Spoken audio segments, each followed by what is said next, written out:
Welcome, friends, to the Here I Go Again podcast, where we discuss life, faith, politics, and a whole lot more. I'm your host, Rob Standridge, and I'm glad you're joining us today. So with that, here we go. All right, so welcome, Senator, Chairman, Director Nathan Dahm. It's Nathan. Nathan works fine. Nathan works fine. Okay, well, welcome to the Here I Go Again podcast. I've been watching the Senate a little bit this week. You're not in it formally, but you're kind of in it.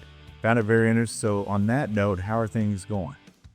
So in my new capacity, working with the Freedom Caucus, it's been different, obviously, not being on the floor, voting, doing all this stuff. But we have a great team of people that are now a part of the Freedom Caucus that are doing procedural motions, holding people's feet to the fire, especially leadership that doesn't like people to know about the insider baseball and what they're doing. Like hearing more Democrat bills than conservative Republican. I've been seeing that. It's actually been a thing for several years now, and people would think that you're shocked to hear that. But that's been happening throughout this session and last session for sure. This week has been interesting because in my role in this as the state director, we have House members and senators, so we're bicameral in that sense. And so when we were in the Senate, I would just read the Senate bills. Right. So that's what we're voting on. I didn't have to deal with the House stuff, and now I'd have to deal with both. So I would say for the last 3 nights, when the agenda would come out at 8, 9, 10 o'clock at night or whatever, is when I would start reading the bills for the next day to see what amendments had happened, what changes, if there was a for substitute, whatever the case might have been. And so Monday night, I got an hour of sleep. Tuesday night, an hour and a half. And then last night, I got about 2 hours of sleep. So I'll go on. I think I didn't squeeze it and a nap in there one for about an hour or two. So I think I'm on like 6 hours of sleep with over the last 4 days or something, because it's a deadline week. And so all this stuff happens. And I mean, you got 100 plus bills on the floor every day. You got 50 plus bills on the Senate that you're dealing with. And so it's just a lot of stuff to be addressed and keep track of. But I'm enjoying it. I don't know that leadership enjoys me still be up there at the Capitol. I would guess no, but I did go sit up in the gallery yesterday, not for any of the members, but I was up there for a minute because actually I was texting one of the sardines, something, just a joke. And so I wanted to see his reaction. So he wasn't on the floor, but I went up there and sat up there and noticed one member saw me and his eyes that was big as saucers. And then he would start going around telling a bunch of other people, they're all looking up and sitting up there, Dad. They're like, we're just sitting up in the gallery, guys. It's okay. You can relax. So do you ever get frustrated when you talk to new members of the Freedom Caucus?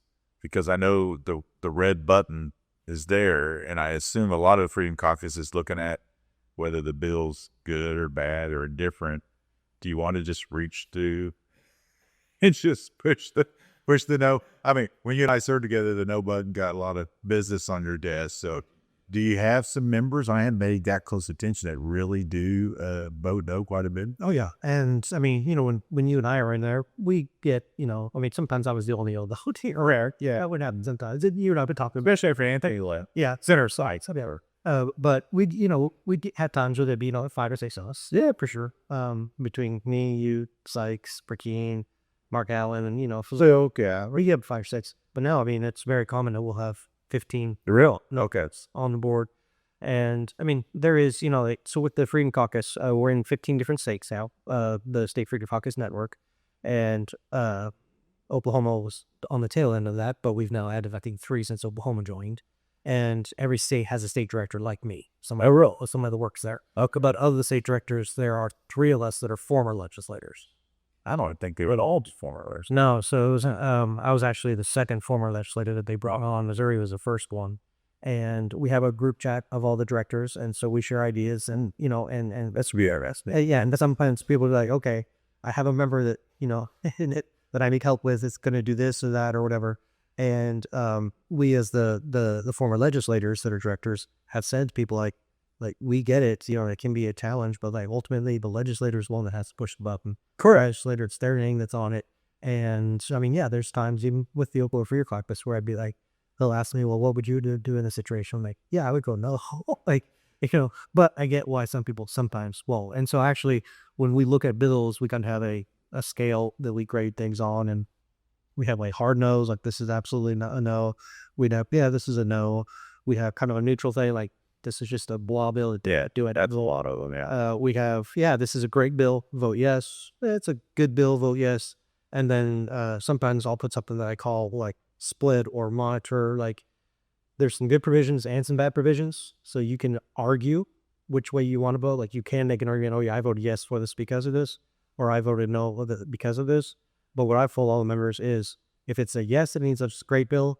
If it's anything else, if it's neutral, if it's kind of a split decision, if it's a no, my default is always a no. And you know, like I would have no. It's easier to defend a no. Yeah, it is much easier to do that.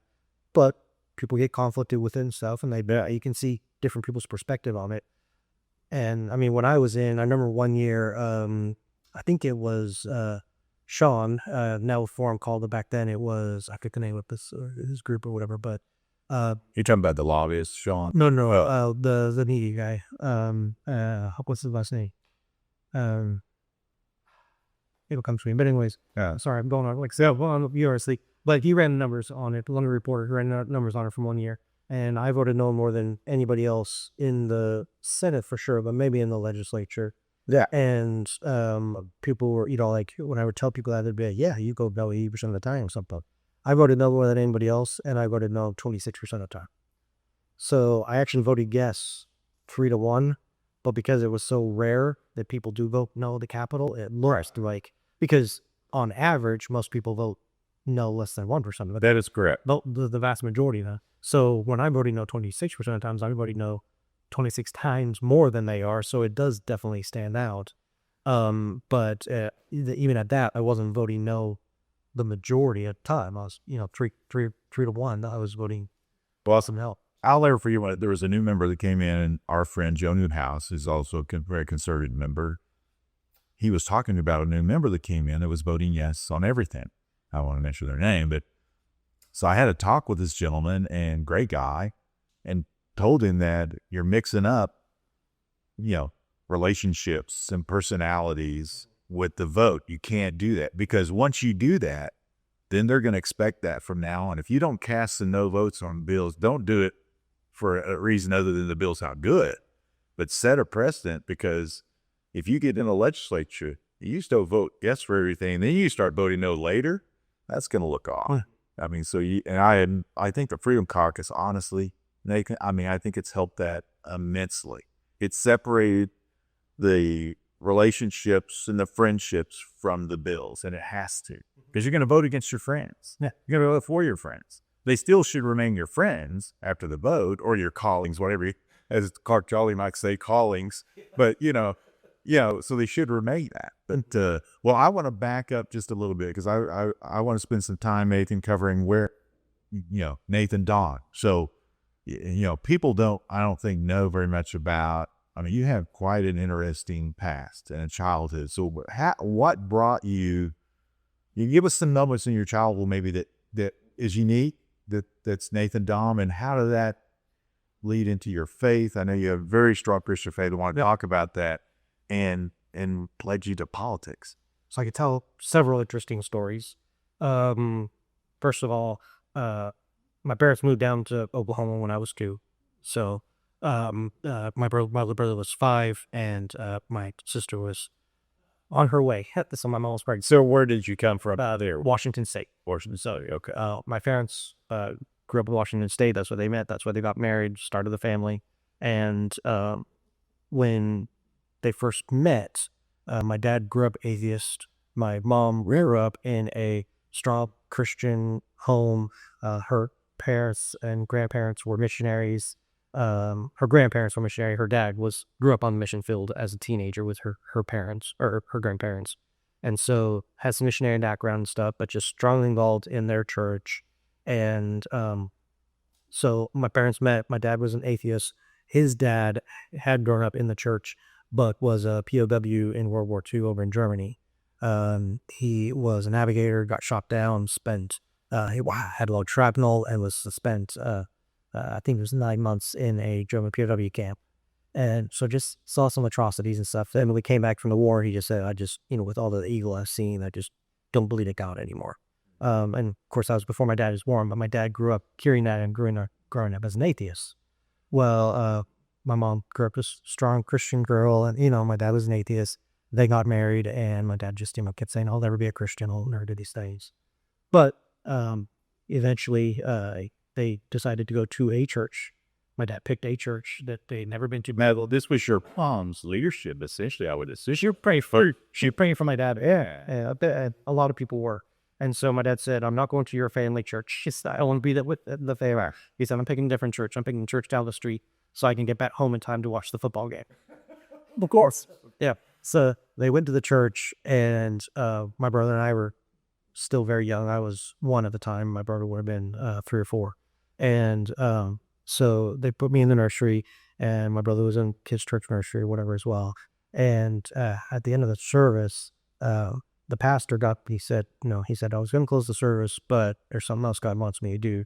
So there's somebody here who has had this life," and basically he just told my dad's entire story. Oh, wow. And he said, "God wants you to know he loves you, and you can be born again. Jesus didn't save you from your sins. He died for you. You can have salvation today if you choose." And now that all happens, and my mom wasn't aware of it because my number came up on the nursery bulletins saying that I was crying.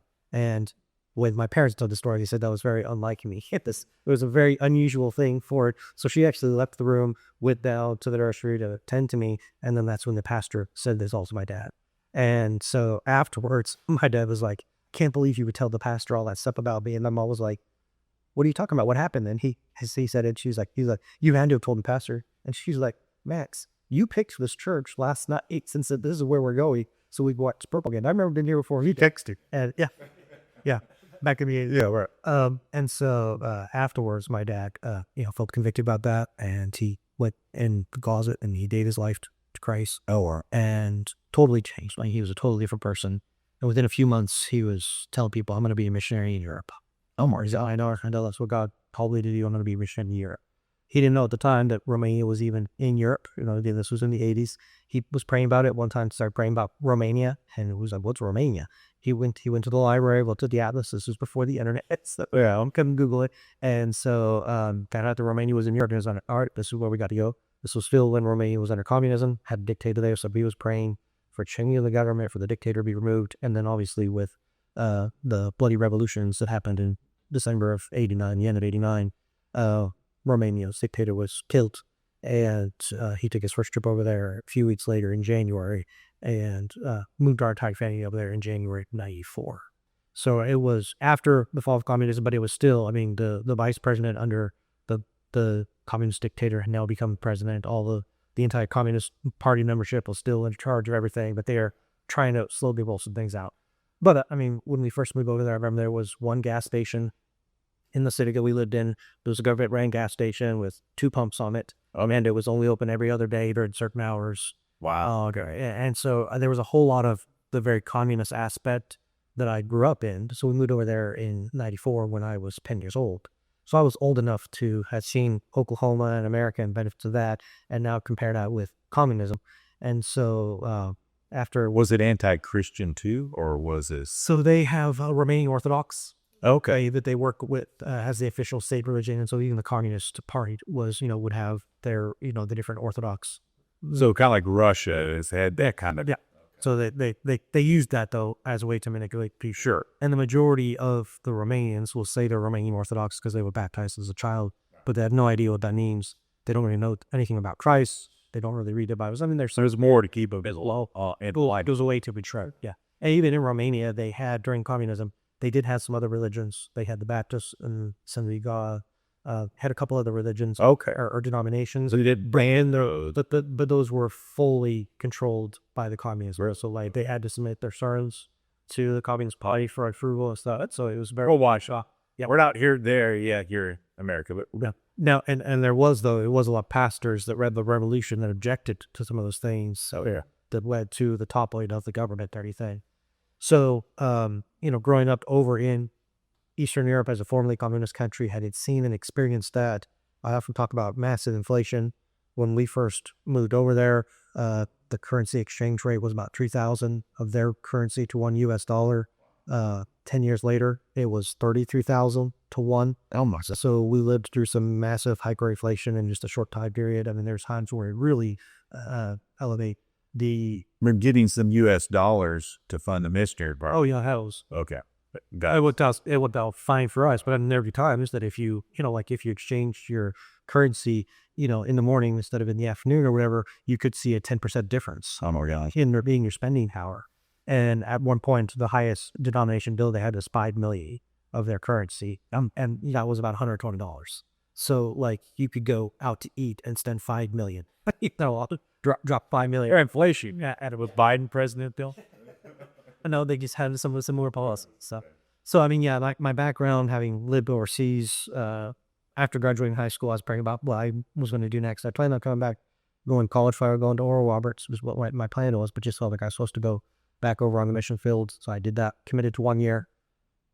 Towards the end of that year, I was praying about next steps, did another year, ended up living overseas for another 6 years after high school, working in the ministry there, and then moved back to Broken Arrow in 2007 at the time of the TARP bailout.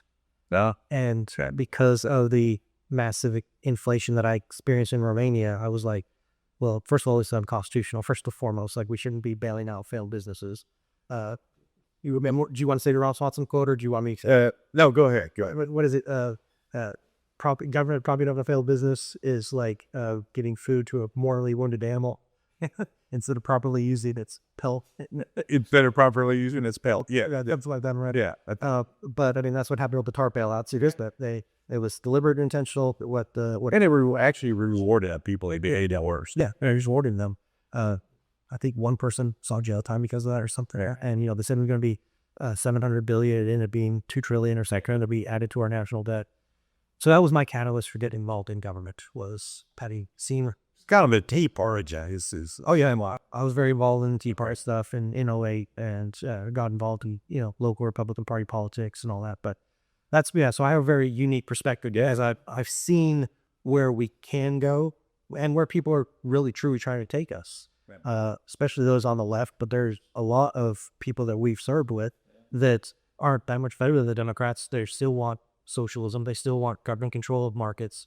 They don't do all it, control the money. And I think sometimes they mentally don't process that that's what they're promoting, that it is. Yeah.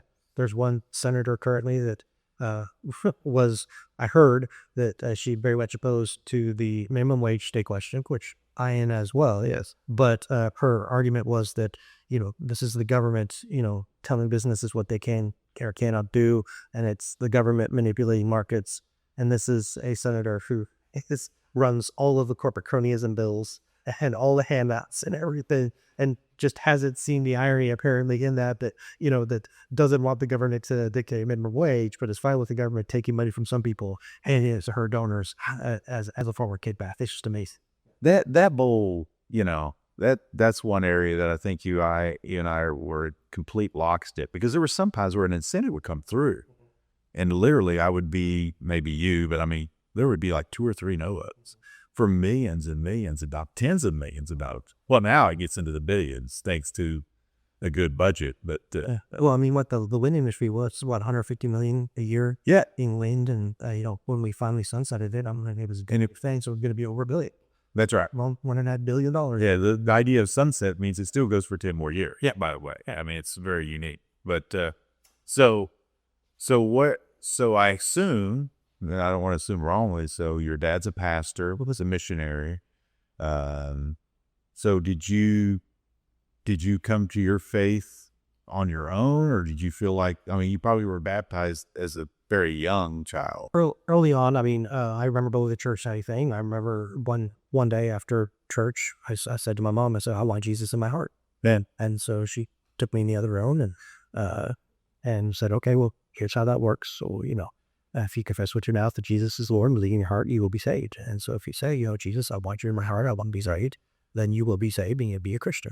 And so, I did that, and then grew up in the church, in kids' church and everything. And this was, before we moved to Romania. Oh, this was before. Yeah. So, I don't remember how old I was. I think I was 4 or 5. Oh, that's an awesome age for that. Yeah, I was around that age and everything. And, I know other people that came to Christ later in their life and, have different stories and, maybe had a rough thing. Like your dad. Yeah, like my dad. And, I'm thankful. I mean, anytime anybody comes to Christ, that's why Jesus came, is for salvation. But I am thankful that, as they get to grow up in the church and in some of those things, I'm not perfect by any means. I still sinned, and thank God for the blood of Jesus that covers for all our sins and everything. I still made my mistakes and everything. I'm by no means perfect, but I'm thankful that I, had the opportunity to grow up in the church with that faith from an early age as a solid foundation. Yeah, and we talked earlier about the way the Senate has operated the last few years. And I don't, it's not our place to judge people, but I have yet to understand the idea that you devalue some people. And these are good people. I mean, even the ones that we talk about that don't vote right or whatever. I mean, it's just that they're not Republican. I mean, they're not that conservative. It doesn't mean they're bad people. Yeah, Democrats. Yeah, that's correct. Still people. They're Christ still died. That's right. They still had a role to play, and they represent 100,000 people like everybody else. They're supposed to be a voice for their people. You don't bribe them. I can disagree with that. Well, and you don't let them hear their stupid bills over conservative bills. I mean, that's baffling to me. It does seem, I don't have any hard evidence on it, but it is very evident that the current Senate leadership did cut some sort of a deal with the Democrats, or like to get their bills heard over the conservative. Or else they're just treating them fairly and conservatives unfairly, which would be almost worse. You'd almost hope they're getting something out of that. I'm sure they are. Yeah, I'm sure. And I could probably line out what that probably is that they receive stuff. And we'll see more when it comes to appropriations, what special projects are funded and some of that too. But it's unfortunate. Yet it would be nice if people were just consistent and fair. But along with all those does go back to the sin nature. I mean, we all have a fallen nature. And if you're not actively seeking Christ and following his words and those things, it can control you. The love of money is the root of all evil. And we definitely see that root happening a lot at the Capitol. And at the Capitol, I almost think it's always about money, but power. And what has always have told people this time and again, what the tiny little bit of power can do to a person. It's embarrassing. Oh, yeah. I mean, I would be embarrassed if that little bit of power made me feel like I was something other than I wasn't, or other than I was. I mean, it's embarrassing. So how did that? So you grew up in communists or almost communist. What's still recovering communists? Are they recovered yet? So they still, the government still owns the majority of the land and even the businesses. What about the gas station? They still own? No, I mean, there's a lot of private stuff now and everything. They have been trying to privatize businesses. I can remember it was years ago that Bernie Sanders actually brought up Bucharest, which is the capital city. He's like, they have better internet in Bucharest than they do in a lot of places in America. And I'm like, well, first of all, Romania is the size of Oklahoma, like landmass wise. It's the same size. America is much larger, right? We're much more expansive of the country. But also America has had internet for a long time and has slowly upgraded and changed things, right? Romania had nothing.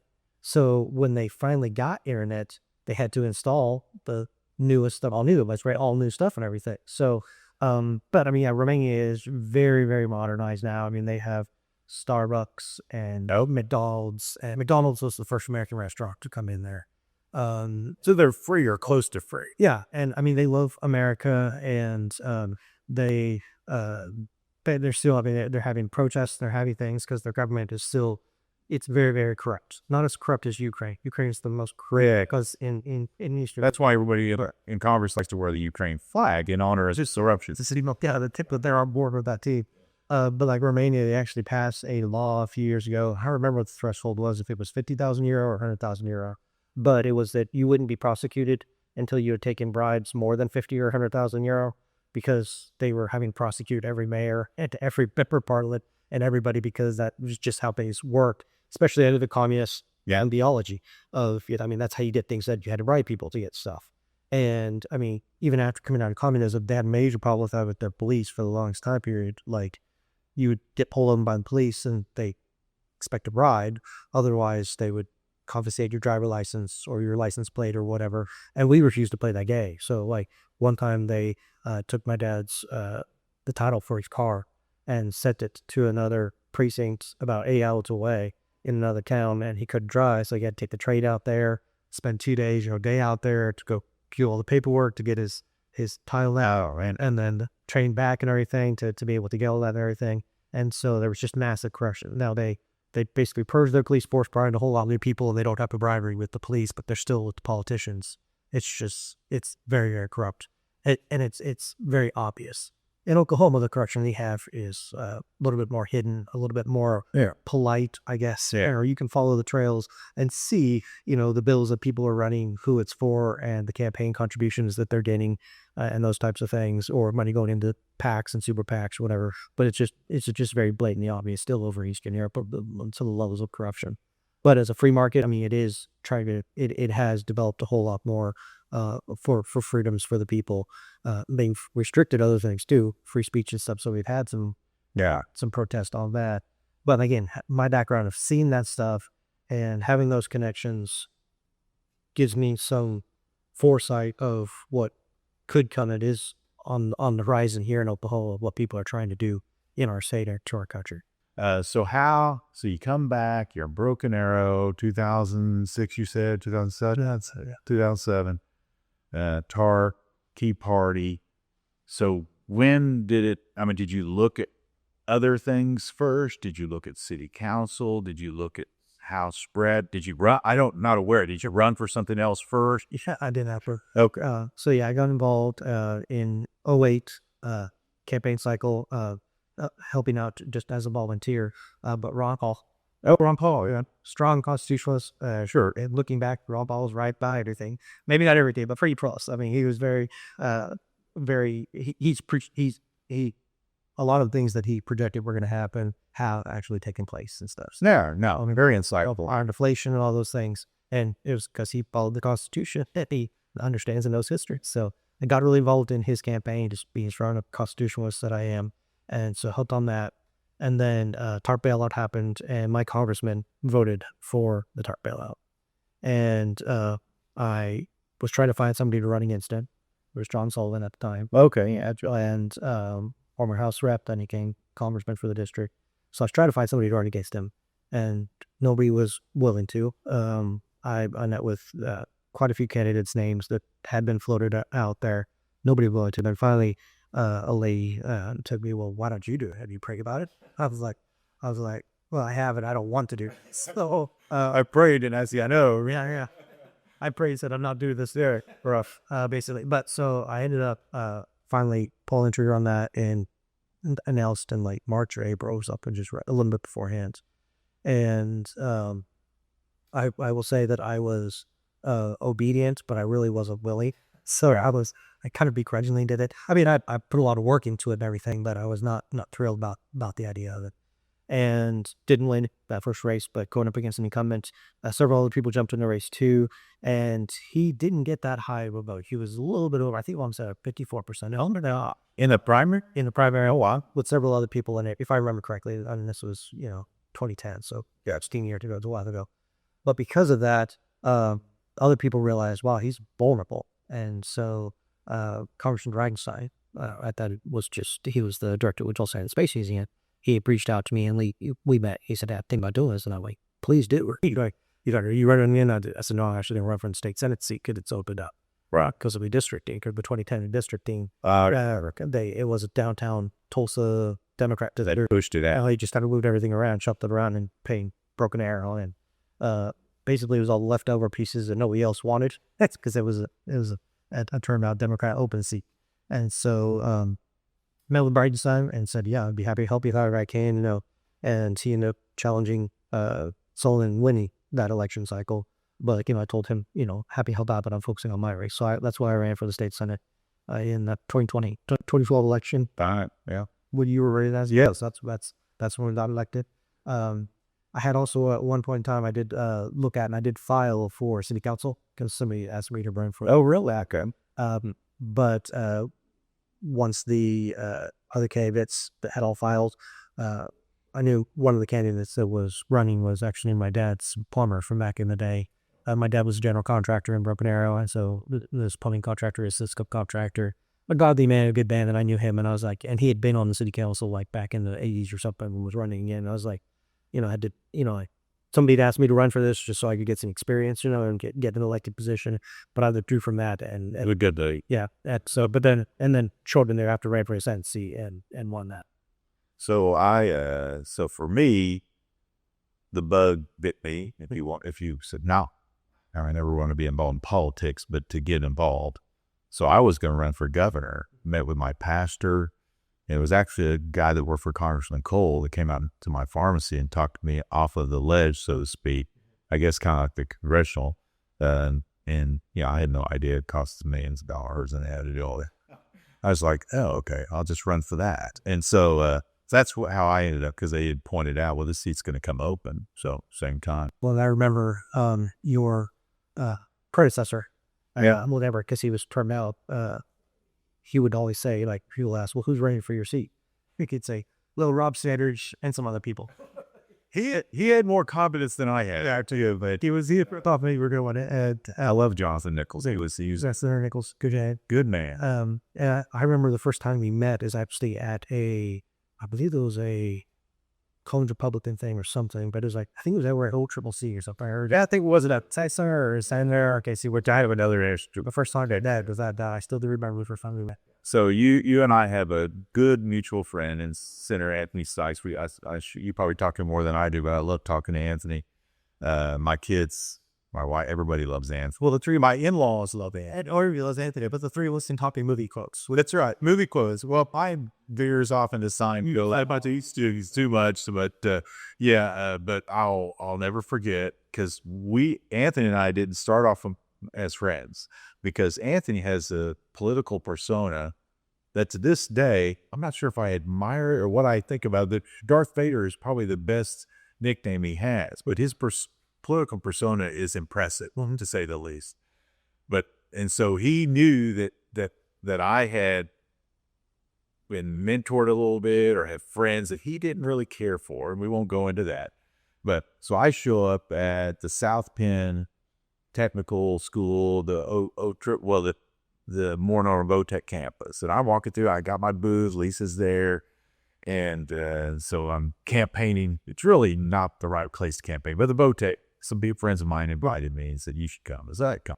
So I got my table set up there, and here comes this guy walking down the hall, and I recognized him. He came up, and he just looks at me and says, I don't know what his district number is. He says, welcome to Senate District. It just keeps working. Can you believe that? Oh, it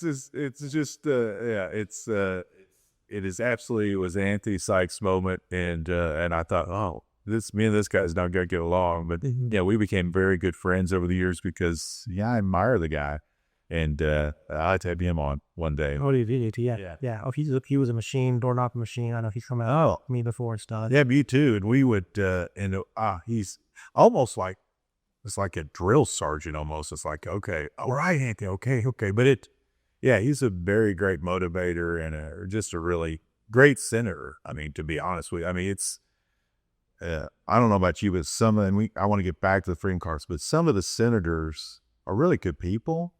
It's not good senators, right? I mean, this doesn't mean you're bad. It just means that maybe that's not the best fit. Our last year up there, one of the senators came to me one time, and one of the nicest guys up there, goes to the weekly devotional. Yeah, just, a good guy, nice gentleman. And he says to me, Nathan, do you ever feel bad about the difficult positions you could have said? I like that chuckle. And I was like, oh, wait, me. He's like, well, when we have to vote for these gun bills and these pro-life bills and everything, it's just, you put us in a difficult situation. And after at that morning, I was like, this is Oklahoma. It's not a difficult decision to vote for guns to save babies' lives. Like this is the reddest of the red states. Like, that is not a difficult position at all, man. Like, for you to even think that's a difficult decision. And so I said, no, I do not feel guilty at all about making you guys vote for that stuff. But nice guy. But as a senator, that's what he is. He's a senator. It's a title. It's a title. It's an achievement. It's an achievement. Yeah. But he doesn't understand the role of government. And you and I talked about this plenty of times before. Like, our birth certificate as a country is the Declaration of Independence. Yes. And it lays out the role of government. And it says To secure these rights, governments are instituted among men, deriving their just powers from the consent of the governed. The purpose for government in America is to protect our rights. That's what it's about. It's not to, be our dad or our mom or our state or any of those things. It's not about, getting handouts to our donors. It's, our friends or any of those things. It's about protecting the rights of the people. Now, government can do other things, especially at the state level. You can say, well, you don't necessarily have a right to a road. So, government can get involved in some infrastructure things for sure. But the primary focus should always be about protecting our rights. And for a lot of, if not most of the legislators, they don't understand almost anything about rights, about protecting the rights of the people. And so they just don't have that foundation. They're just up there because it's a title and, that it's an achievement, like you said. And those type of people, to me, in my mind, don't make good legislators. They might be good people, but they don't make good legislators. Great neighbors, great people, great in your church. The one part that probably bothers convicted folks, people that got in for a reason, let's say, is the lack of conviction. Because I'm not saying they're not going to heaven. Don't get me wrong. But I don't understand how you can spend all that effort, all that time achieving its achievement, but then just following along like a lackey or whatever. That's the part that, and I can't understand how you would want to finish 12 years of that, look back and say, oh, look at all these request bills I did over 12 years. Yeah, I made all these lobbyists. I'm not saying that's evil. There's some people in the Senate that I've known that are bad people without question, but why would that want to, I don't. Yeah. That's why I love the Freedom Caucus so much. So in the Senate, we talked about leadership in Freedom Caucus. You and I served under, 4 pro-tens, I think. 4 different pro-tens at 3. Yeah. Well, no, that's right. We had Beeman. That's right. Just and a tree. Yeah. And I did very different leadership. Yes, and so I don't know if senators today understand the difference. I think salad days, you and I could probably call the first 6 years salad days. Even though we didn't get everything we wanted. What do you think happened? Without blaming it on one individual, which I have a hard time not doing that. But how did that change so dramatic? Because Freedom Caucus probably wouldn't even exist in Oklahoma, possibly, if it wasn't for that change. Well, we would, but we would stronger number. Probably the majority. So, yeah, and that's what I was going to say. So like Wyoming Freedom Caucus, they grew so quickly and they beat a lot of incumbents and got actual conservatives elected to where the majority of the Wyoming House are Freedom Caucus members. So the Speaker of the House is a Freedom Caucus member. All the leadership positions are Freedom Caucus members. Oh, wow. And so they're able to do strong conservative things, send it over to the Wyoming Senate, put pressure on the Wyoming Senate and on the Wyoming governor because they have enjoyed. So I would hope we would still have a Freedom Caucus here in Oklahoma, but what it would look like and what it will look like in the future, hopefully, is that we have a majority. That's what we're working towards. But when you look back at Damon, not the most conservative person, maybe ever. No. Good man, and fair. Like at least he would hear you out, and he wouldn't necessarily go and actively work against members' bills and stuff. Never saw. He would let you stand or fall basically on your own. And sometimes it was the chairman. You'd have to go contend with the chairman, but what we saw later with Treat was definitely pulling the strings and manipulating things behind the scenes and saying that this bill needs to be killed because it's this person that has their name on it, and telling chairs not to hear bills from certain people and different stuff like that. Beeman didn't really do that. It was more of just he kind of let the members work and work together. So there was more camaraderie, and I think that was because it was so new after Republicans had still, just taken bill they had to tie, and they had taken the majority, and, we were growing in numbers, but they still remember what it was like being in the minority and having to fight for the table scraps. then when he came to Schultz, I mean, he was there for a very interesting 2 years with I want to talk about that. Yeah. all the crimes and all the issues and all that stuff. And, so he was there for those 2 years. So he was more almost a placeholder. It was just kind of like trying to let's just stick through this. Yeah, right. Where it kind of seemed like for his 2 years. Yes. It was a struggle. I think yeah. I think that was a God thing because Schultz has a big heart. Yeah. Yeah. And then when Treat came in, I mean, you can watch the progression of Treat over his 14 years there at the Capitol. Because I mean, when he first got in, and our desks were near each other and stuff, he would go no on all kinds of things. But as he started going the leadership path, which you and I both did that as well. Yes, we did. But we actually ran for positions and got elected to positions. And then they changed those positions, the WIT positions, from being elected to being appointed, so they could and pick people. So, I mean, we had to respect our callings to get elected to those positions. But as he went that leadership path and started playing more of the game behind the scenes with the lobbyists, with the PAC money, with all those things, the questionable things, you could see him deviating from principle. And it's kind of funny because, served with him for 12 years. He came in 2 years before we did.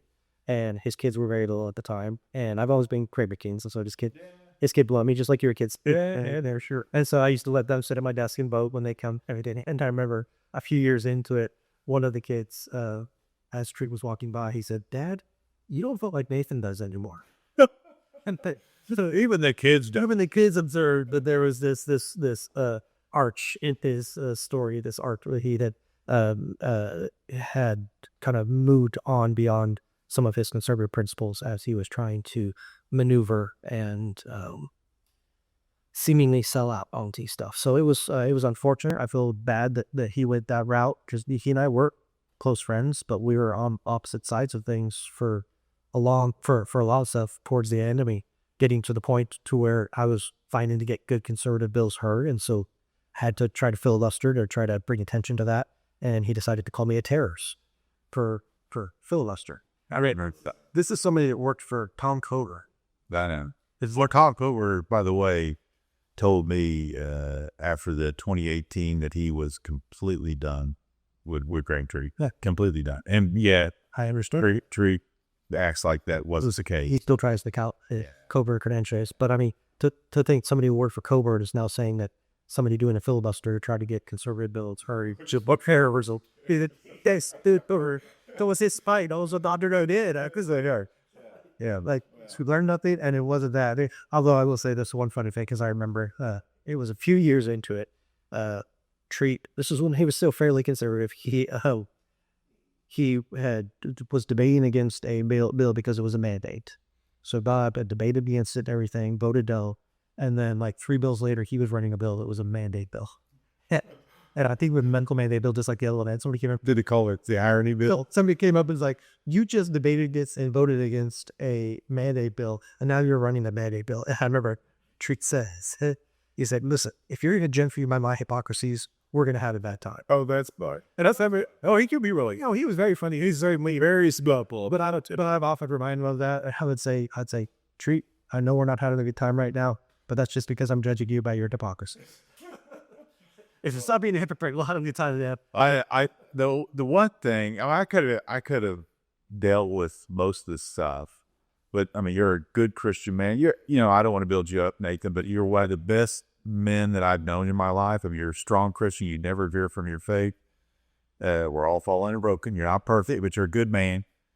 There's a lot of good men in that caucus and women, strong people of faith. And I almost felt, in fact, I am certain that Treat got some kind of enjoyment out of torturing and persecuting the people of faith in that caucus. I mean, look, I don't care what people say. When they moved you to Thursday afternoon, that was punishment. Oh, absolutely. Yeah. Yeah, so you take, You're sitting later. yeah, so you take somebody's committee. We had never met past lunch on Thursday.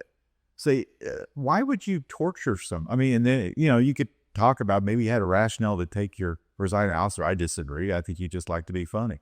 And they like to be funny. What's funny is they could joke all day. Oh, yeah. But every time a different presiding officer would make a joke, I would look over at Treat and say, "So that one's okay?" He'd be like, "Yeah, that one was funny." it was always just harder than me. So that's a problem. And again, we're not here to judge other people, but I don't know how. I think Peter's having a problem with that. I mean, I just do. And so that's his life. It's his deal, but that's a problem. That's a problem. I don't know how you, I don't know how you rectify that. And it's not just, okay, this is what we think we saw or whatever. Like, when I've voted against the tax increase, I did the 500 million package or whatever. Treat actually went to the media and he said voting against revenue has to have repercussions, has to have punishments. Oh yeah. So he pulled all of our bills, Science too. I mean, he pulled all of our bills off of the agenda, and they wouldn't hear our bills anymore because we voted against tax increase. Think about that. Like, Republicans voted against the tax increase, which is what we're supposed to do. It's on our flyers. And so he goes to the press and says, if you vote against tax increases, you're going to be punished and you have to be punished. Yeah. I mean, he admitted that. That's not just, okay, he'd said it quietly to somebody else. He said that to Was that Stahl? I probably reviewed that one. Oh, so that pro 10 minutes in. That's a great pre-original. Yeah. So, I still feel bad for him, for the path that he has gone down and now be sold out with so many things. We went to college together. He's played ball together. And I thought he did good. I think I saw it turn before he got to pro 10 like it, but it was before that. It was before. But then once he got pro 10, it's just, oh my gosh, very much mass off. Yeah. And then you add the recording others to the mix, and it was just, and I think the Freedom Caucus is I honestly think that's the answer going forward. So you talk about, so the Freedom Caucus needs to grow.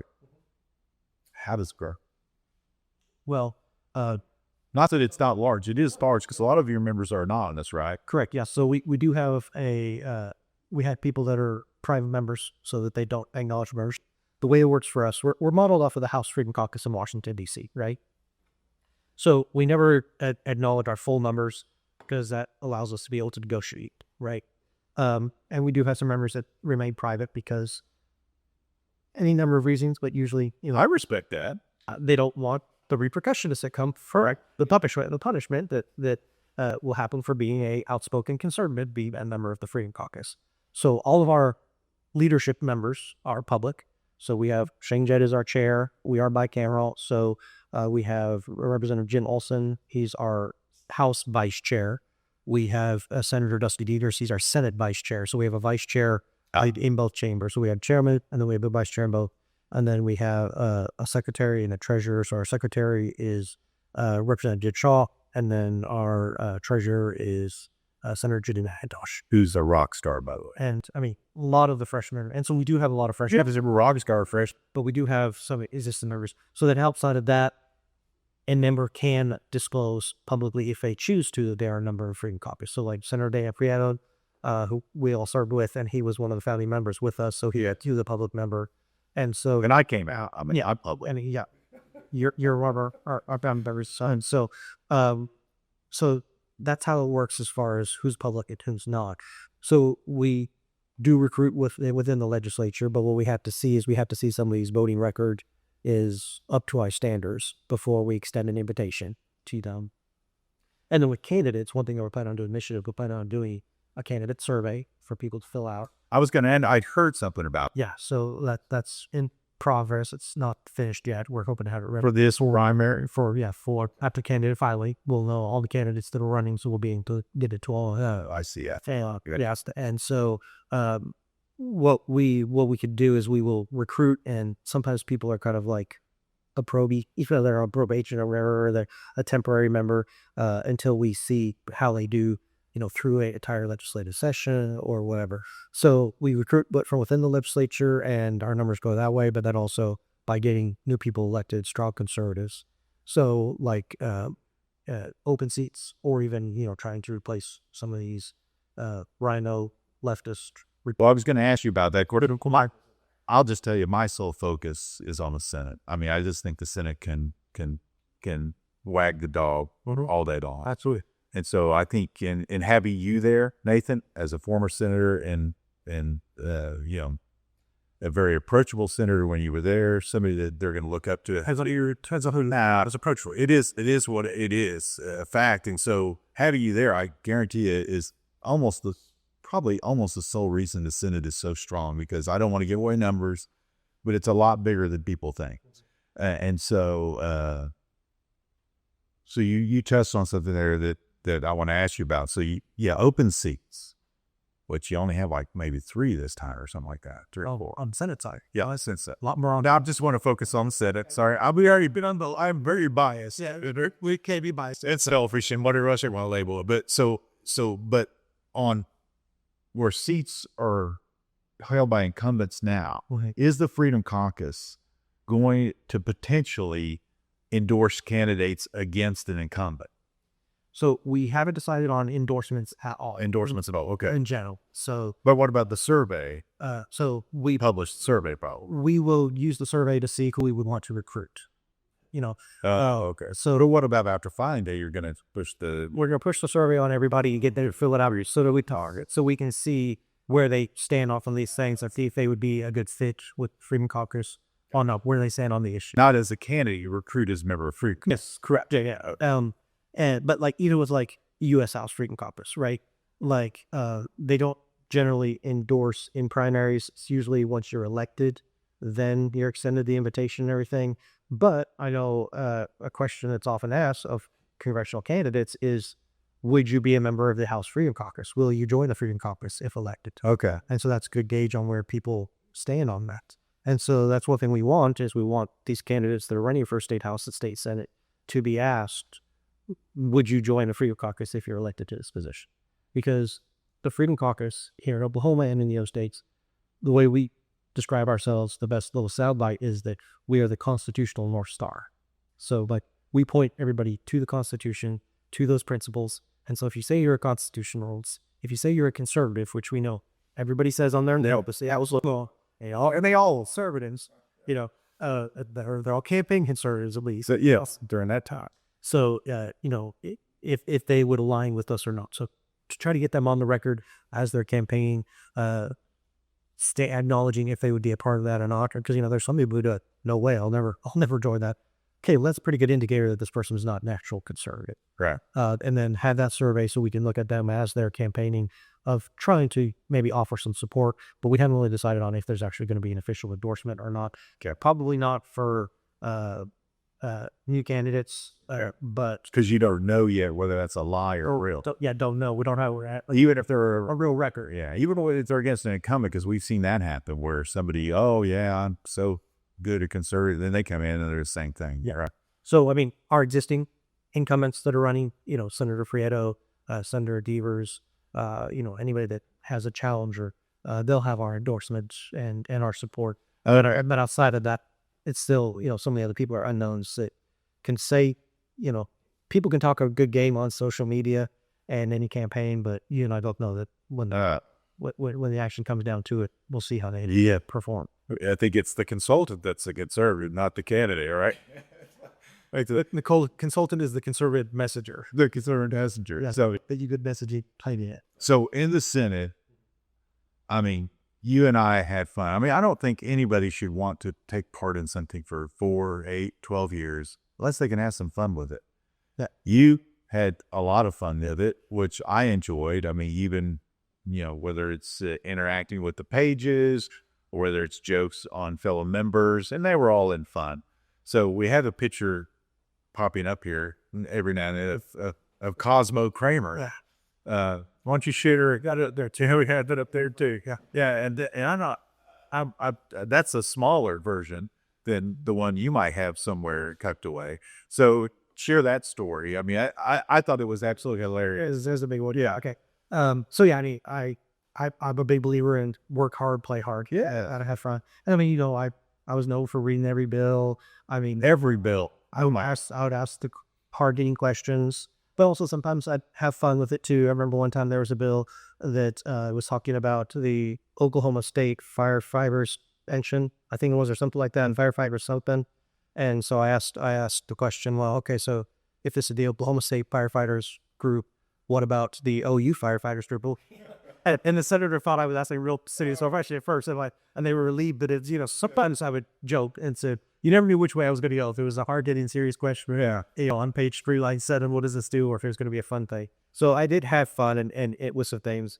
But so one year on April 1st, It was during the remodel of the Capitol and everything. So they had all the artwork. It was all down, right? Yeah, everything was off the walls and everything. So in the areas that they were doing the remodeling, but I had a piece of artwork in my office, a nice frame and everything. And so I bought a poster of, Cosmo Kramer in his suit, everything, because a lot of the artwork that we had was of people from, past pro tem or different people. And so it looked like, somebody in the 60s or 70s, like the artwork looked of like, historic things, but and then we had some old stuff too, but it just very much fit with kind of the artwork that we used to have up in there. It was kind of right there. So yeah, so I got the poster of Cosmo and I put it inside the frame, replaced it in there. And went into the Senate chambers before, pretty sure the Monday morning. I think it was, but I think it was Monday. I think it was a Monday, and I hung it there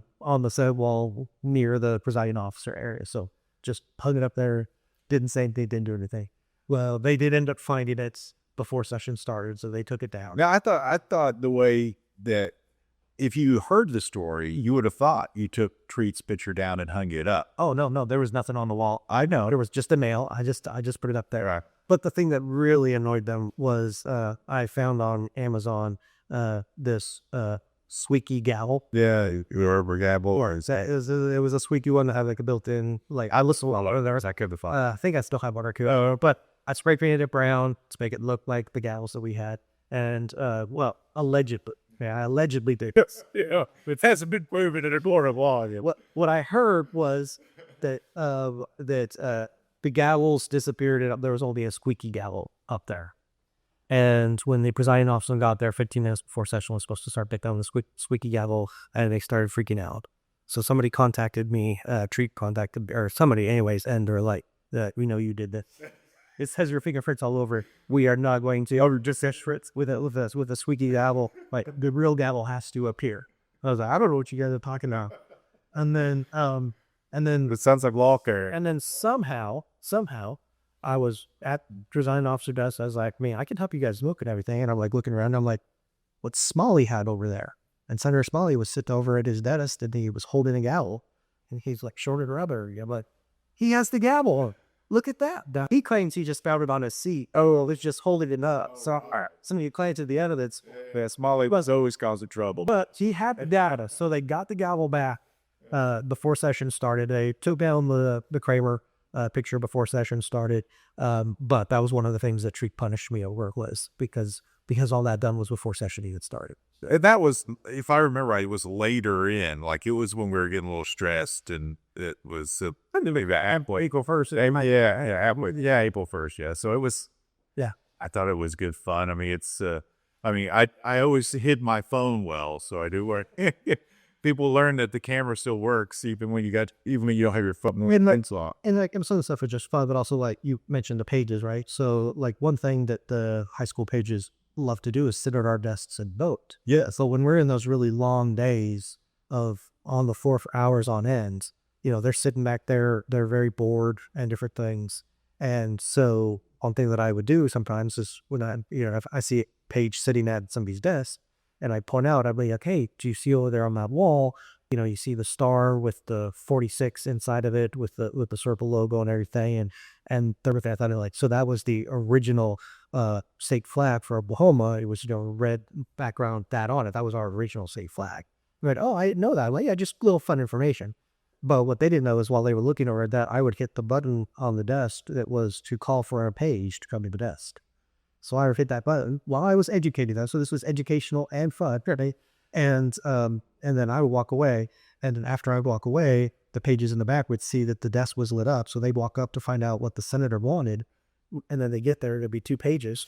Like staring at each other like, wait, what do we do? What's happening? You're not the senator. You're not that's the garbage. They're like, why'd you push? I didn't push the button. It's like, it's just lit up. I don't know what's going on. So there was fun stuff like that because, and then it gets them walking around and they've been sitting on that hard bag of bench for hours on end, whatever. And they'd run a little state history and stuff. So I did do some fun stuff and different things throughout. There's a lot of things that I did that nobody ever realized it was me. I'm sure. Not that I'm going to admit any. Well, so there's you got to have fun too. You can't just work hard. So we came in together with, there was 7 of us, so a pretty small class, but, Comparatively. but we talked about pro tems earlier, and I'll share just a really quick story about Bingman, because I think you're right. Maybe not the most conservative center, but in that position, it doesn't really matter as long as you're doing the servant's position that it is, which means, like you said, to let the kids play until they get out of control, and then you got to rein them in. And we had that a few times. But the one time, one of our classmates, Corey Brooks, who's a friend of yours, I don't know if you guys still touch base. Yeah, he comes back out of DC, But you guys were kind of friends, and but he, a very passionate guy, and so I'll never forget, we had the gross production tax thing going on, where we're arguing about whether to decrease or increase, and you have 2 factions, and this is similar to the Josh McKean edit, so I won't mention anything. So anyway, so some of the freshmen were not voting for the decrease in the tax, essentially. And they weren't like our current leadership. They wanted to work with you and try to get you on board on this leadership deal. So they took us all, I think you were there, took us all in the 4 leader's office. In Schultz's office. And Corey Brooks, I didn't know him very well. He stood up because we got stuck there because leadership's busy. So we got stuck there for like 10 or 15 minutes. So we were getting bored. So he stood up and just started railing against Brian Bingman. Personally, like, he didn't vote for me. He didn't nominate my district, all this stuff. And, Brian Bingman's a very quiet guy. And he had kind of siled in somehow and was standing there during a big part of this soliloquy by Corey Brooks that was trashing him. And so Corey Brooks, I think, eventually notices. Now, if it was today's leadership, his bills would be dead for years. Oh, yeah. But, not only did Beeman not ever punish him, when Corey Brooks asked, I remember when he wanted to be on that remodeling, why would you want to be on that? But he wanted to be on that thing. Well, Beeman put him on it. Beeman probably went out and, didn't knock doors, but made sure people helped him when he was up for re-election. That's the kind of leadership that you guys need. And so, but when we fast forward to Schultz, we ought to touch, because we kind of teased with this. And Senator Sykes, I called him yesterday, or a couple of days ago, I said, what should I mention to Nathan? And he goes, well, just commend him for being one of the senators that didn't end up in prison or worse.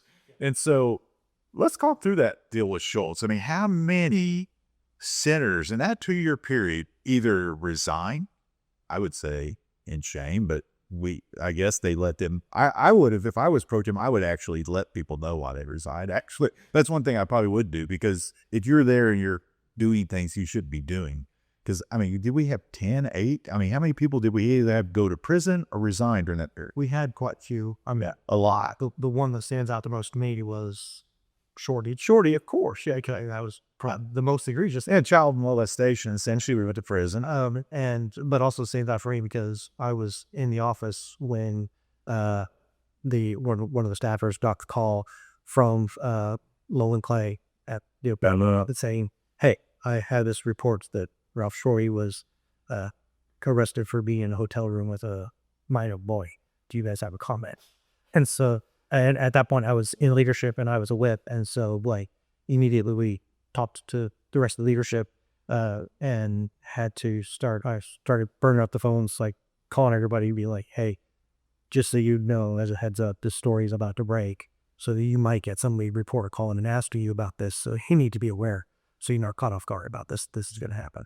And I think you saw the resolution essentially condemning what he did or calling out for his expulsion. I think, he's the one that we actually had to expel. Right. He didn't show up. He had disappeared. I remember they talked about looking at the footage later. He came in one night at 2 a.m. or something and tried to get in his office, but they changed the locks and stuff. And I know that it was either FBI or Secret Service or somebody was involved with going through his electronics and stuff. It was just a bad deal. Overall. So, dealing with that, plus at several other people, having other issues and having to resign and triggering special elections. And then, the musical chairs that happens at that, when you get a House member running for it, and then they, if they win, then their seat comes open for no special measures. Just the domino effect of it all. So that was a very, very rough couple of years that we all went through. Yeah, if you think senators or representatives are different people and they're not fallen and broken, just look at that 2-year period and you'll realize maybe more so than some others. But Well, I mean, one of our colleagues always used to say, like, the Capitol building does not build character or free character, it exposes it or the lack thereof. I agree. You're not going to go to Capitol and become a person of character. If you're not already a person of character before you get there, you're not going to become one when you get there. yeah, and you don't have to have your wife slap you or punch you in the rotunda, which happened during about that time too, a little bit after. So one thing that talking to Senator Sykes, he did mention, I do recall this, that, go back to your dad. Like, I think one of the first, we used to have these chaplains come in. Yeah. And, which I thought was, they should go back to that. If We will. if God jumps in, which I hope and pray that he does, and we get a good, strong conservative pro tem that treats everybody fairly, and I would hope that he or she would reintroduce that, because it's, it's good politics too, but it's just good. You can bring people in that you believe strongly in. I used to bring in 5. I used to bring in a separate one for each day, but I know that you brought in, I think your dad is your first one. And I think Senator Sykes introduced him. I had the week, and so I had 4 days. And so I had my pastor one day, Oh, okay. another pastor friend, and then my dad was doing Wednesday. Not the sermon. He was doing Wednesday and Thursday. Oh, So I had told him, like, Thursday, you'll get to do your sermon. but Wednesday, You just pray. just pray. All right. Just pray. Right. 32nd prayer. You just pray. You told him 32nd? You'll have your sermon on Thursday. You'll have your sermon on Thursday. I mean, he did not understand. He would probably say it was the telling, not the hearing, probably. You were there for it. I was there. I was remember. And actually, I sometimes I listen to the sermon in my office because I always kind of was close to the floor. But on the prayer, I go in. So in that day, Your Roger said deferring at least 10-minute pipe. but you should stand for a good sermon. I mean, it's appropriate, right? It wasn't supposed to be a sergeant. Dad, Sykes was standing up there. Right, that's because I ain't officer. Because you can't shoe up. But He's her preacher. And my desk at that point in time was somewhat in the middle towards the back. And I was at about the 10-minute mark. I kept trying to like get some signal about it. At one point, I stepped over a little to the aisle a little bit more, like, "Come on, Dad." He did ask me afterwards. He's like, "Yeah, I think I might have done it a little long. I don't know." He said, "I don't think I did what you asked me to do." And I said, "You didn't." But I love you, Dad.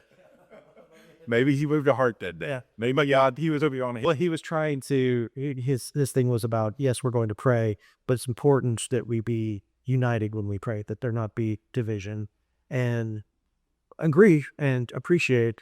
But I also told him afterwards, and I'm like, and I appreciate quoting scriptures and God, talking through you, but when you're talking to 48 people in the state senate about unity, when you have a bunch of Democrats, you have a bunch of Republicans, you have rhinos, you have moderates, you have Catholics, you have fundamental. He's gonna have you.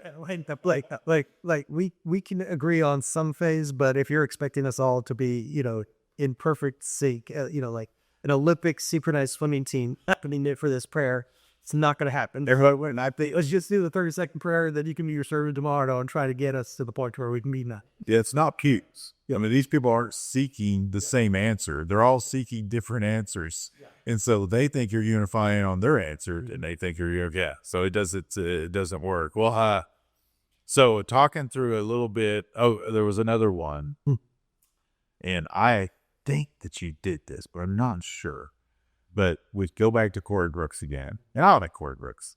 But, and back in those days, back in my day, as my son would say, back in my day. And so back in those days, which weren't that long ago, you got the chance to hear good bills, stupid bills, whatever, and I've always said we ought to dedicate the first 2 weeks to just stupid requests and government agency bills, and the senators stay home, vote via, Zoom or something. But because I love people's ideas, I love to hate them and I like to like them. But Corey Brooks, he was very conscientious about his debates and his performance. I'll just put it that way. And he went on and did office and is out. He was a well-dressed guy. a well-dressed guy. But anyway, he was a good speaker. I mean, of course, good speaker. So he'd come on the floor. I remember he made this big, long deal about some bill that had something. It was a drug bill. It had Scooby snacks or something in there. Yeah. And I don't think that was actually in the bill. That's just that was the street name or something. But he mentioned it in his long oratory that went on for like 10 minutes on a request bill for pure narcotics. Yeah. But the next day, miraculously, he was treated with a box of Scooby snacks. And did you do that? I mean, I think the statute of limitations is gone. It's not. Oh, okay. I don't know. It wasn't me. Oh, Yeah, the Scooby snack. Okay. Because the statute of limitations is gone unless a New York State legislature, passes a bill to extend it like they did for Trump. I think you're safe. that one wasn't me. Okay. I think that actually might have been David Holt. Okay. I think he might have been the one that did that. All right, from what I remember hearing about. But yeah, that one wasn't me.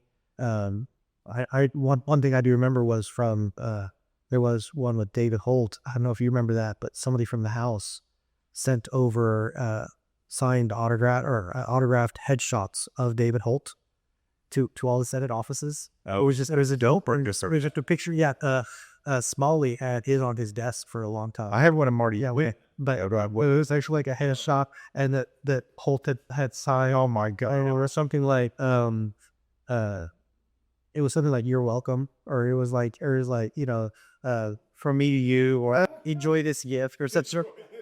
This whole, and it was, and they sent it came from somebody in the House. And it might have been Murphy, but somebody in the House sent it. That sounds like Senator Murphy. So the entire Senate to get the signed autograph pictures of David Holt. Well, David, it weren't selfies, it was an actual picture. Yeah, David is a bit modern, but I mean, David and I got along well. And I remember not knowing anything about that there actually were elected positions, and I had no clue when I ran. You probably were a little bit more political. I didn't know that either. I didn't. I thought you got there. You're a senator. I didn't know there was a pro tem. I didn't know there was anything. Anyway, so David Holt, when I guess Nichols finally convinced people I was going to win, so he showed up at my watch party. All right. I know, what the heck's this guy doing here? I mean, he's a senator. Oh, nice to meet you. And I think I introduced him in front, and it was in my big warehouse out here. And anyway, but he was running for a position. That's why he was there. My fondest memory, though, is I give David Holt credit for the only executive session that we had for the entire in the Sunshine League. Yeah, and maybe in the entire, I'm sure there's a history moment, but can you share that? That was an interesting story. Share a couple of David Holt stories. One I had with him. I'll tell my first memory to that. So one time there was a bill that he was running that I don't remember if he was on driver licenses or what it was, but he and I talked about it, and he lied to me about it. And so on the Senate floor, I brought up, I said, why did the Senate auditor claim that this was dismissed, but it wasn't? And he on the Senate floor said, "Mr. President, that's a bold-faced lie. I never said just a thing." So he called me a liar. Okay. In the microphone, even though he had lied to him privately beforehand. And our desk at that point in time, my desk was at the very front in the middle, and his was right behind mine. And so, we're debating this or whatever, and we're going back and forth. But at the presiding officer, so he's standing right behind me. I'm doing this, and ticking off that he called me a liar. He was a little bit of a lie.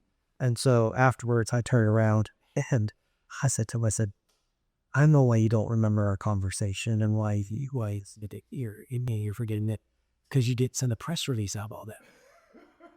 I see it. Yeah, for sure.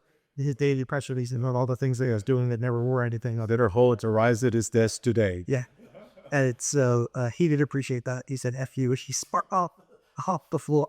But he called me a liar, so I felt like that was fair. But yeah, he was running the bill on dealing with Black Friday sales. Yes, I remember that stuff. And he got his lobbyists to send out mailers to everybody. Yeah, and it was very controversial and stuff. And so he was being questioned on it, and appropriately so, he did question on it. Yeah, for sure. And when the minority leader, Sean Burridge, who was a great guy, yeah, and they had a great debate. One of the best minority leaders I ever dealt with. Conservative. Fairly conservative for Democrats, especially. But he was asking questions of Holt. And I remember one of Holt's answers was, "Well, I'm not going to go down that line of questioning with you, Matlock." So he called him Matlock. And then there was another senator, I forget who it was, but he called him by his first name. And so those things all combined required that we went into executive session, which meant Well, Burridge came back and called him like a Perry Mason or something. something. Yeah. Yeah. So there was a little back and forth. But so we went into executive session, which meant all the staff and everybody there reached out. Yeah. They closed and locked all the doors. And we all got paddlings. We had a conversation about what's appropriate and inappropriate. Yeah. You know, how to refer somebody on the floor. And it was like that was midweek or something. But earlier that week is when Mary Fallon had declared it Sunshine Week. Good government of Oklahoma for transparency. And then I said, but first time in like 30, 40 years, the Senate goes into executive session during Sunshine Week. I forgot it just fully transparent and everything. So yeah, that was one of the many ways that Holt left his mark in the Senate. I like to joke as I left my mark because of all the new rule changes that they put in there to try to the whip. to box me and impose. I take credit for the whip thing, which I hate to do because, they tried to get rid of me. They made it one position and ran 4 people against me, including Brayden Courtney. I feel really good that I kicked his butt big time, or his big butt big time. But, it's, and I never quite, why would they eroded the voice of the caucus when they changed all those rules. And I wasn't surprised they did. They have enough conservatives now that they could switch it, probably. I think. No, yeah, I mean, after this election cycle, I think. Well, how do you think this election cycle will go? I've heard recently that leadership is now giving money to opponents of incumbents. Did I hear that? I mean, I don't like rumors, so Julie Daniels, the floor leader, okay, gave $1,000 from her campaign to one of the opponents running against Dusty Devers. Okay. So does the Senate not have? I always thought we had a rule against. It was never a written rule. It's not a codified rule. It was understood, and that you don't have to walk for them. British Republican Caucus are going to support Republican income, or at least not support, and they said, or at least not folks working against them, not oppose them, not donate any money to their cause again. But I mean, we've gone so far away from the norms, right, of what it was before. And I'm not saying defend norms just because they're norms, but in most of these things that they made changes on, it's just blatant hypocrisy. Right, I think that stuff, because if you or I had done that, Martin Ward could do that. Like they would say, the end of the world's happening or whatever, or like just what's been happening with recently in session where Freedom Caucus members are asking questions. And so, and conservatives are asking questions. They put those bills at the end of the agenda, right? And after Democrat bills. And like last night, they heard Democrat bills, and then they did bring up Kendall Sapieri's bill. They adjourned.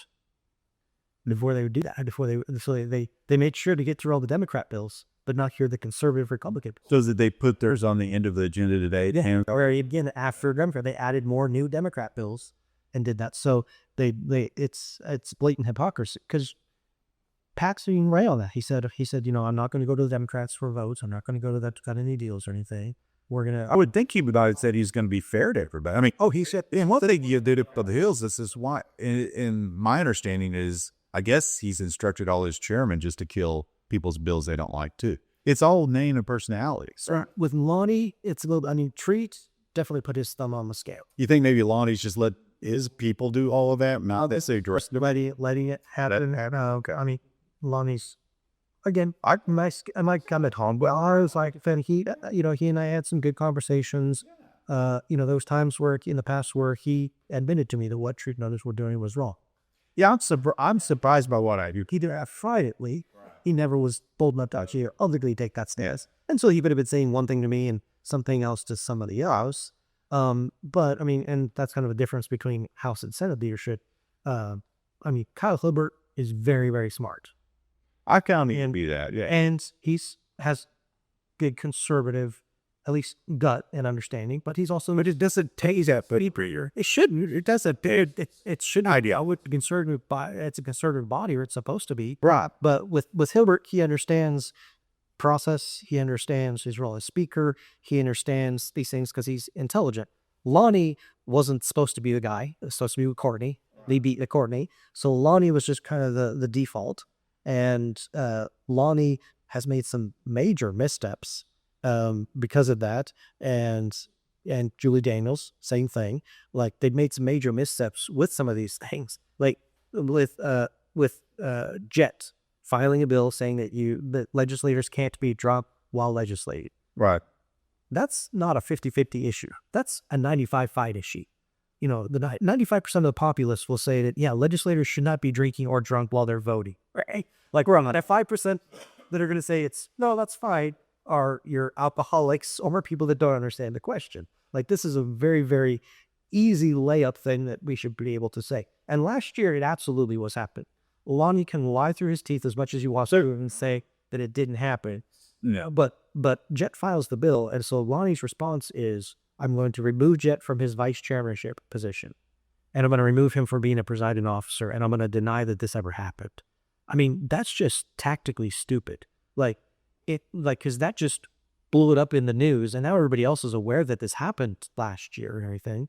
If he was intelligent about it, he would have either just not heard the bill and not said anything, or not highlighted it, or let the bill move forward and say, this isn't a problem, so we're going to pass this because it's not a problem. It hasn't been a problem. There's no big deal with this. But to actively fight against the bill that says that you can't legislate while drunk shows that you're on the wrong side of the issue. And there's just been blunder after blunder after blunder for them doing these things because they're very reactionary. I mean, when they rolled out their pews, we're going to take money from the teacher retirement funds. And, that all the retired teachers are adamantly opposed to. They didn't bring that to the caucus and talk to them about that. They just had a press release and they're just like, hey, this is what we're going to do, because Pew wanted to do it thinking he was going to get votes from it. Everything he's doing is about his superintendent race. And so Lonnie just let him do it. And so the caucus was caught off guard about this thing, getting massive emails from people upset about it. So they're not very strategic. They're not cohesive. It's not seeing like what happened before. At least Treat was very intelligent and would plan things out and strategize some things out. Yeah, he wouldn't have made that. He wouldn't have made that water unless you knew which buttons to push. But he would have punished Jed, but it wouldn't have been related to that. He'd have found a different. He would have done it in a better way, not right before session, not making not admitting that that's why he was doing it. Lonnie straight up said that's why he's doing it. He waits till he see that things are unrelated, but because he filed this bill, I'm going to remove him from vice chairmanship. So, it's a different dynamic in the Senate, right? Yeah, I don't like it. I don't understand. So I did. There was, I don't know if you want to.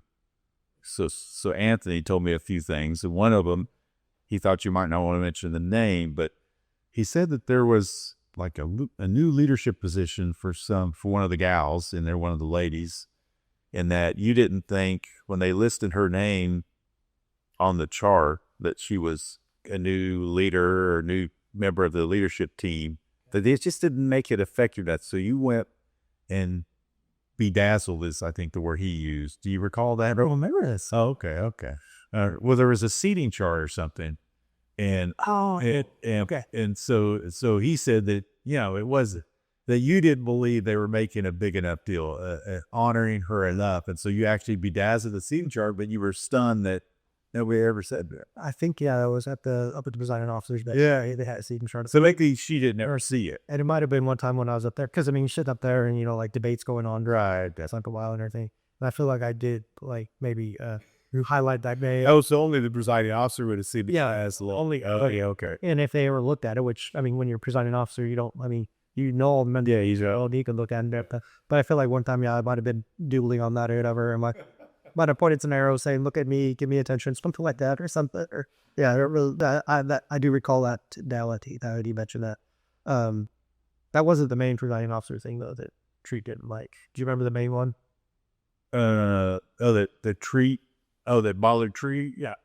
No, I don't. So I thought it was a combination. It was a combination. I think it was all just an excuse. I think it's an excuse, but when as presiding officer, that you had your script up there and you memorized the script or whatever. But like one part of it is Senator so and so was bill be advanced without objection. That'll be the order. Members, the bill is now before you on third reading. Did you sound the out? Yes.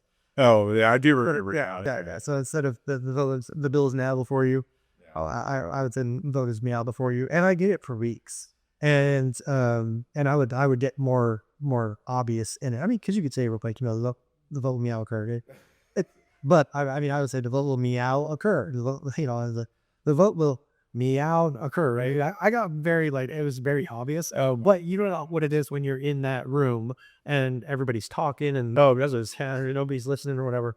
But when you're presiding officer, you're sitting the nitro, you can hear it Thursday on the on the live stream and everything. And so all of the staff and everything, they love meows and also because they count, they tally up how many meows I get in there and everything.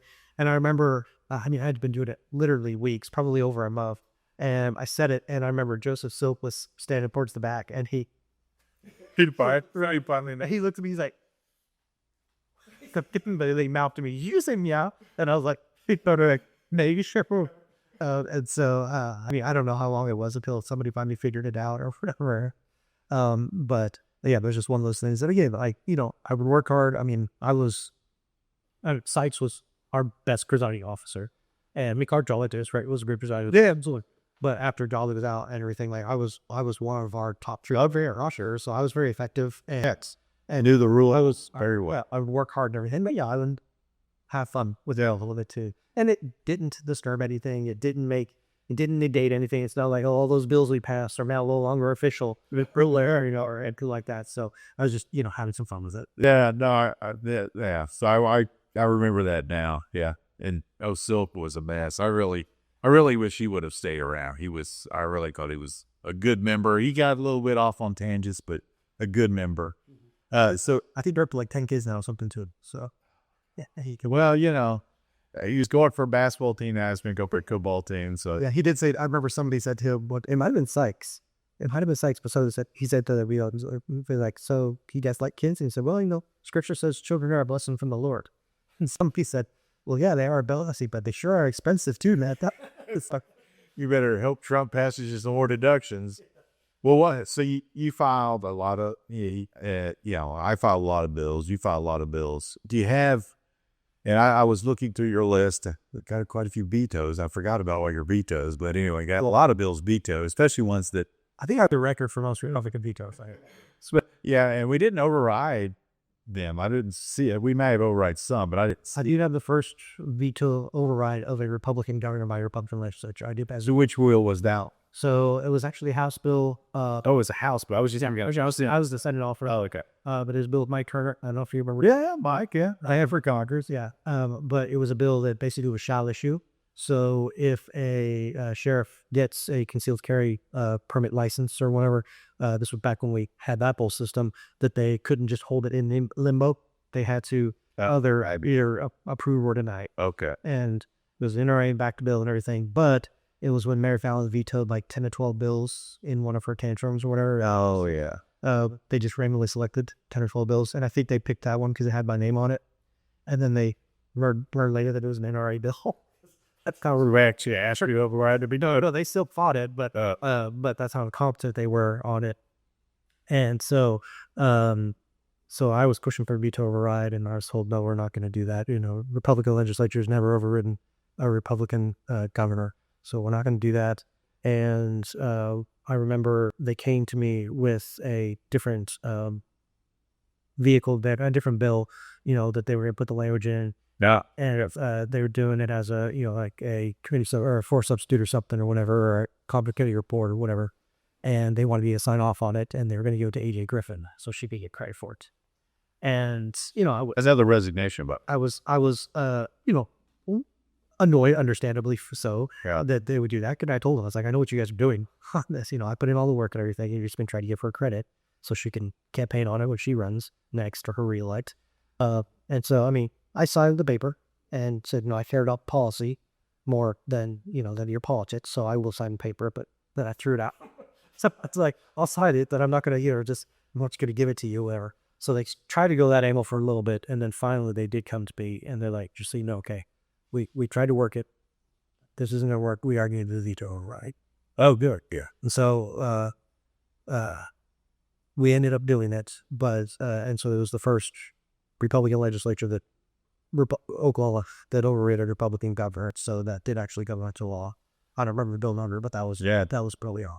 Yeah, I did notice quite a few Senate bill vetoes. So She vetoed one of my bills 3 times. the Governor Transparency bill. Yeah. So it was dealing with MOUs and MOAs, right? We have those memorandums of understanding, memorandums of agreement, and nobody knows they exist. And so my bill said that they need to create a list of all MOUs and MOAs. So they Put them on the website. put them on the website so that if somebody wants to then do an open records request, they can do it. But if you don't even know it exists, how can you do that? No, and I mean, not all of them. I mean, Alex did sign that bill when he came in, right? I actually got through with him, but like, I mean, you go to Germany a lot. Like, people don't know, but we actually had an MOU with Germany that Oklahoma driver licenses are recognized in Germany. But people don't even know that because they don't know that the MOU exists. So part of it was how I want people to know that these things are in case they want to dive into it more.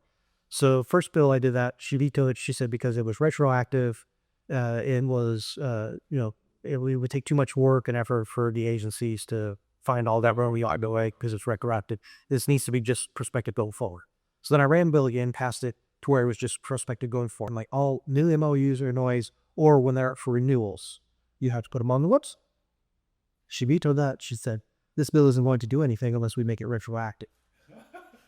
Well, why not? That was her veto message. What was the veto message? That was the veto message. For that I read it the third time and I named it the Governor's Transparency Act. Yeah. Because I'm like, if she vetoes it this time, the headline writes itself. Governor vetoes Governor Transparency Act. And nobody in the media picked up on that. I was so disappointed. I gave it to him on a platter and she vetoed it. And then the third time, they didn't even do a veto message, which somebody told me that was the first time they'd ever seen a veto without a veto message. Literally no veto message. She just vetoed it. Because there's not a third option, right? Yeah. Well, she's already contradicted herself twice.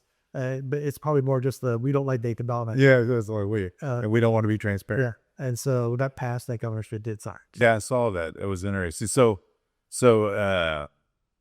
I was looking through some of your stuff. It's so lengthy, but what are some of the favorite things? I mean, I've got a few here that I kind of listed, but what are some of the things you remember? 12 years is a long time. And when you file 50 to 75 bills every session, plus you author a lot of House bills, I think. So what sticks out in your mind is, for you, is when you handed me the no mask bill because it was going to die or whatever. And so I was able to get that to the finish line. I handed a lot of my bills over to other people. And during that time, because you were getting punished for no freaking reason, in my opinion. But anyway, it would have been much better if you would have carried the finish line. But either way. Care about the policy more. That's correct. You do. You absolutely do. That's why you would make an amazing pro tem if you were still there. And we need somebody like that there. But what is some of your memorable legislation that you've done or worked, even if it didn't make it to the finish line, some hero crowd it? So I remember our first year up there, I filed 12 Senate bills and got one of them heard at committee, and it fails. And it was dealing with the Obamacare information exchange. No, so I remember that now. And I remember they came after me really hard. It was about the you know what the data exchange, about the information. The information, right? Yeah. And then I remember 3 years later, again, AJ Griffin runs a bill to repeal it. Yeah, basically my thing goes, we need to do something about this. I'm like, oh, really? Because you voted against it in committee and debated hard and it's to help kill it. And so, anyways, I filed 12 bills and it was done. And that one bill was killed is the one that I heard at committee and I was done with Senate bills. So when House bills came over, I had sponsored several bills working with Sally Kerr on human trafficking. And so this was before human trafficking was very well known. It was, now people are very well aware that this happens. Well, I was aware of it because east of Europe, there's a lot of human trafficking that flows through there. So I was aware of it, but I was surprised to find out how much of it flows through Oklahoma just because, of our highway infrastructure and the crossroads and everything. So I did that. And so some of the first bills I passed was with Sally on human trafficking and addressing some of that. So we were kind of on the forefront of those things. I'm very proud about getting that accomplished. And then, I filed some fun bills, the Pierce Bargain Acts. Yeah. Remember that? Baited him into debating me. So that was a fun one because staff is trying to advise me. Yes. Yeah, as they were. Yeah, they were. And which they often tried to do. I bet. But there was one staffer, especially one of the lawyers, who over the years there, finally, it took a few years, but finally she was like, I'm going to tell you, we can't do this. And I know you're going to say we're going to do it anyway. I can't, Scratch. She said, I still got to tell you we can't do it. And she's like, I know we're going to have this conversation again. But one thing that I sometimes mention that people don't realize, people will often say, oh, Nathan got nothing done. I got some very major legislation. Yeah, for Where with constitutional carry, even though Fallon vetoed it, and then it came back later in the next year, and leadership ran it and wouldn't let me run it because they didn't want my name on it. Right. But you got it done the first time, which paved the way to getting it done. So I got it passed the first time. Didn't get signed into law. We got it passed, even with all of them working against it and fighting against it. I passed huge pro-life legislation, and I repealed a bunch of laws. One thing that I did that a lot of people don't realize is something that Trump had done in his first term was basically allowing more a la carte insurance shopping. Yep. And so did something on that because, if you're a young male in your 20s, you don't necessarily need all the other coverage. You had catastrophic coverage that had everything else. So that's something that I did that was just a common sense, more free market thing that I don't tell a lot of people know it. But one thing that I did that was a big matter, which was ridiculous. You probably remember this. Do you remember how when around 4th of July, fireworks shopping, you go to, if there was a church having a fireworks stand or, just one of the, companies having it, everything was separated from. You couldn't just go grab and look at it. They had to be the employee or a volunteer. Like if church had tents, you were doing a fundraiser for your smoke it, we had to snap it. And so, because it was state law, it said that the consumer could not touch the fireworks. Okay. And the reason for that was, because back in the 60s or so, they had started smoking and there was an explosion. And I think, there might have been a death or two, but mostly people got burnt or injured or whatever. So we got to pass this law to protect everybody from it. So I ran the bill to just remove that and say, and it was actually, somebody approached me and said it was for a church. They're like, it's hard for us to find volunteers to be at this booth the whole time. If we could just have one person taking the money, great. But when we have to have people behind the table and getting through those and be all that, it's like this is just paid for us. So I ran that bill. And it's just a little. I didn't know. I did not realize you run that because it is a difference. But it is different. It just proves how much of our laws and regulations are just unnecessary. Yeah. And even if it were necessary one time. Yeah. And so, there's a lot of things like that I actually did do that people don't know about. And, that's like a lesser thing, but it's still something that took a lot of effort and it shouldn't have. No. You think that it would, but things are so entrenched up there at the Capitol that just doing a simple change like that took a lot of effort to get it through, which is crazy. Yeah. I want to go back to a sec because you mentioned AJ Griffin and the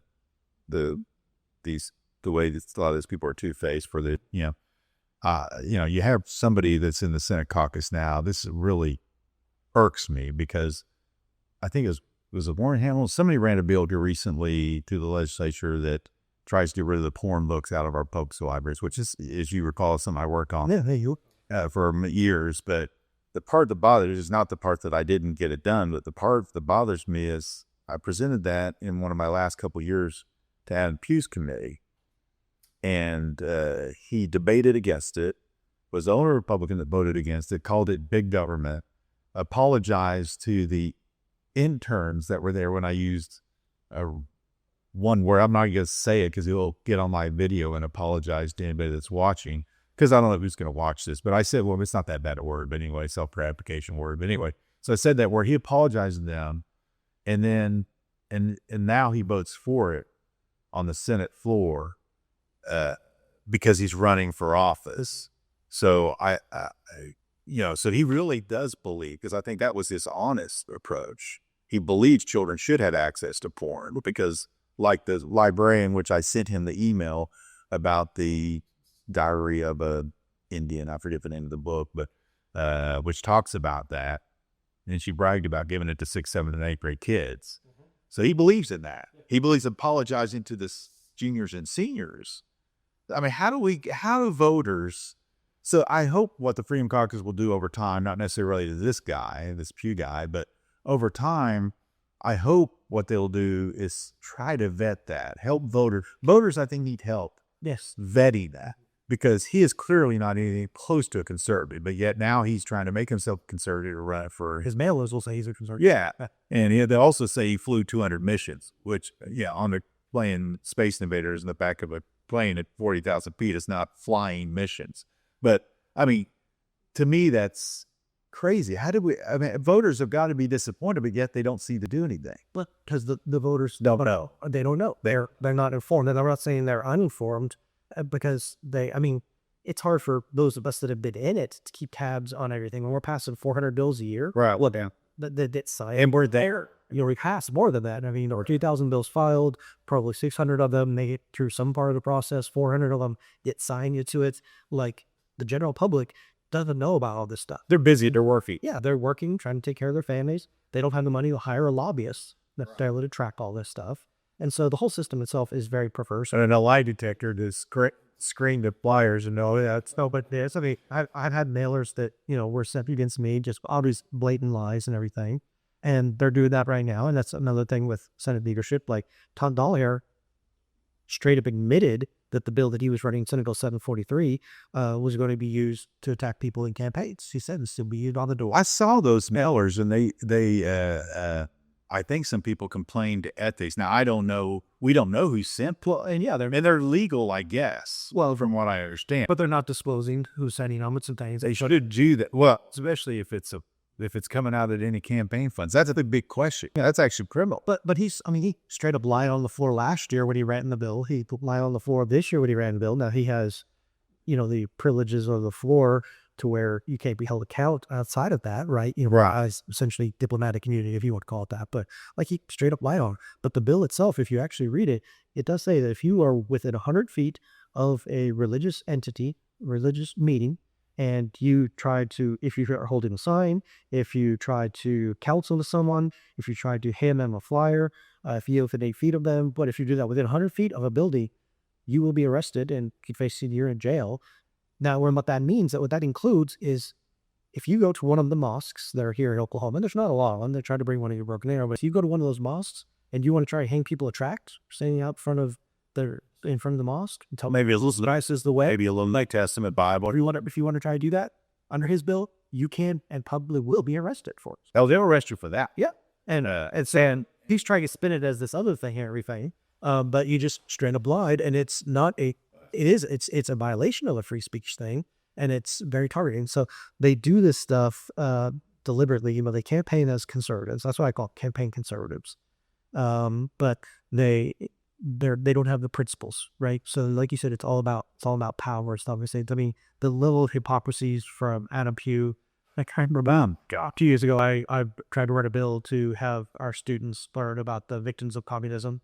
Well, I remember that bill, actually. Yeah. And Pugh said he wasn't to hear the bill because we should leave it up to local control. And so it needs to, school districts could do it if they want to. And then a week later, he ran a bill saying that students need to learn about the atrocities of the Holocaust. And he also ran school choice. And I straight up called him a hypocrite all the floor for that, because and I'm not saying we shouldn't teach them about the Holocaust, but for you to tell me we're not going to teach them about the victims of communism because it's up to school, it's a global control thing, and then you run the bill on the Holocaust a week later, like, that is just a blatant hypocrite. And he's one of the big hypocrites up there. Well, I think he would make a horrible superintendent, but part of me hopes he wins because he's a horrific senator. Well, and the other thing is he's not actually eligible for it. He can't constitutionally run for it. No, I think he can. Well, with the salary increase? I think he can. Yeah. I heard his rationale. Somebody sent me the video where he explained it. It sounds like a lawyer talked up. Remember, he's still serving the term for which he did. But I know. And I'm sure they'll find a way to let him do it. They will. They will. But let's talk about good news with some of your, I don't want to talk about Freedom Caucus members necessarily because I don't want to out anybody that's a Freedom Caucus member. And I won't, because the freshman class, who I happen to know somebody in there, a better Senator Standridge than the one that served before her. We all agree. I know, everybody agrees, and I agree. But that class is amazing. That class is amazing. When you look at, now, there's some in that class that are not, and I don't want to knock anybody right now because I'm going to give them a little bit more time to change their. The vast majority of them are great. There's a few does. Yeah, that class. Now, I mean, Reed, you look at, I'm going to name who I hope they aren't offended by this. I'm glad those because we took out a bunch of leadership people in that class. That's correct. I placed them with actual concern. That's correct, and I think a couple of these are that. But I'm going to name who I've named, and they don't like it that I've named it that, because I told Lisa, I said, Senator Standridge. I told Senator Standridge, I advised her, well, why don't you get this name? Because everybody comes up with a nickname. Yeah. Well, we won't offend any other freshman members because they're all great. I said, okay, that's fair enough, but I could do it. I call them the Fab Five. They're Lisa Standridge, Julie McIntosh, Kittle Sacchieri, Randy Grellner, and Brian Guthrie. Those five, they will be running. I don't care which one of those five is doing it. Those five are amazing individuals. All five to the last one I've met. I've spent significant time with each one of them. I am completely blown away. You could take 10 of the best. I can include you and me in this. You could take 10 of the best senators. Does he serve with our entire 12 years? Our entire 12 years, including ourselves, and never find five or any of those five that ever match up to those five. Yeah. They are fabulous. By those five together, each one of them have a different characteristic about them that makes them amazing. And on top of that, they're truly conservative, strong Christian people. And this leadership people enjoy punishing them, which definitely tells you they're good people, because people that punish Christians are bad people. I don't care what your rationale is. And if they listen to this video, maybe they should try to change that. Because I agree with you. I don't think Lonnie's that bad a person. I think he's needs to rein his bad people in. But these five people, He's letting him run roughshod. so you look at Kendall Sacchieri beat a Rhino incumbent. The model of the dome. The mom of the dome, right? And I don't want to speak ill of somebody who's gone, but I mean, she beat her. Kendall and her husband Ray are amazing people. I believe that it may be the first time that a sitting senator is actually having the baby. I mean, I don't know. We need to check the history on that. I think that's true. Yeah. She's expecting a baby. She's going to have it in May, I believe, right? Something like that. No. I'm sorry, not she. September. She's throwing her first shot. But I mean, I think that I would like somebody to check that. But I told Lisa, I bet that's the first time they're actually, I mean, every guy is probably saying, oh, we're having a baby. You know, you're not. Your wife's having the baby. You're here getting away from all the trouble you'd have to, stuff you'd have to be doing at home if you weren't here. But anyway, so you have Kendall. She's amazing. She's phenomenal, a rock star. You have Julie McIntosh. Julie McIntosh beat an incumbent. A guy I like, but I think I'm not a conservative. kind of lost his way a little bit. Did vote for me for pro tem, so I got to give some props for that. Appreciate that. But Julie is a rock star. Her and her husband, Brad, they're phenomenal people, both physicians, incredibly smart, and just rock stars. Lisa Standridge, my wife, a rock star. She's amazing. She's nice. She's sweet and tough. Great combination. Randy Grellner, another physician, just huge, amazing guy. I mean, him and I hit it off from the get-go because I guess you've been following a little bit about what I do and my crazy stuff. And so when somebody likes me, I like them back. So, and then of course, Brian Guthrie, I don't mean mentioning last for any particular reason, but he's amazing. And his wife, Wendy, phenomenal people. These five people, these five really senators, do you agree with they're going to be running that Capitol in a good way in a few years? Don't I absolutely agree. I certainly hope so. I think it's a no-brainer. I mean, Brian was mayor of Bixby. So, and Robert also, I am part of Bixby. So, I mean, I know him from going to, lunches there, chamber events, where different things and everything. And I mean, he's always strong, good mayor. He's a conservative voice there at the Capitol now, as a senator. So, great man, great fan, like you said. Grellner. I mean, Grellner and I were in a race. Yeah. We're both campaigning for the same position. Did you get to know each other at all in that process? I think we were at one forum together or something with, 12 other people that are up in. So maybe one or two of them or whatever. So, we were in that race together, but there's no bad blood or whatever, because we were just both campaigning under position and saying, this is what we would like to do with this, so work great with him and everything. Actually, my EA is now his EA. So, somebody that worked for me for a little bit off my, as I was termed down and everything. So we just, like you said, even probably more conservative than that district as a whole is. He is. His area, but I mean, he has OSU and some of Payne County. It's not that conservative, but he's solid on these things. And he understands, even though he has a university in his district, there needs to be some major changes with IRM for what's going on. There's no doubt.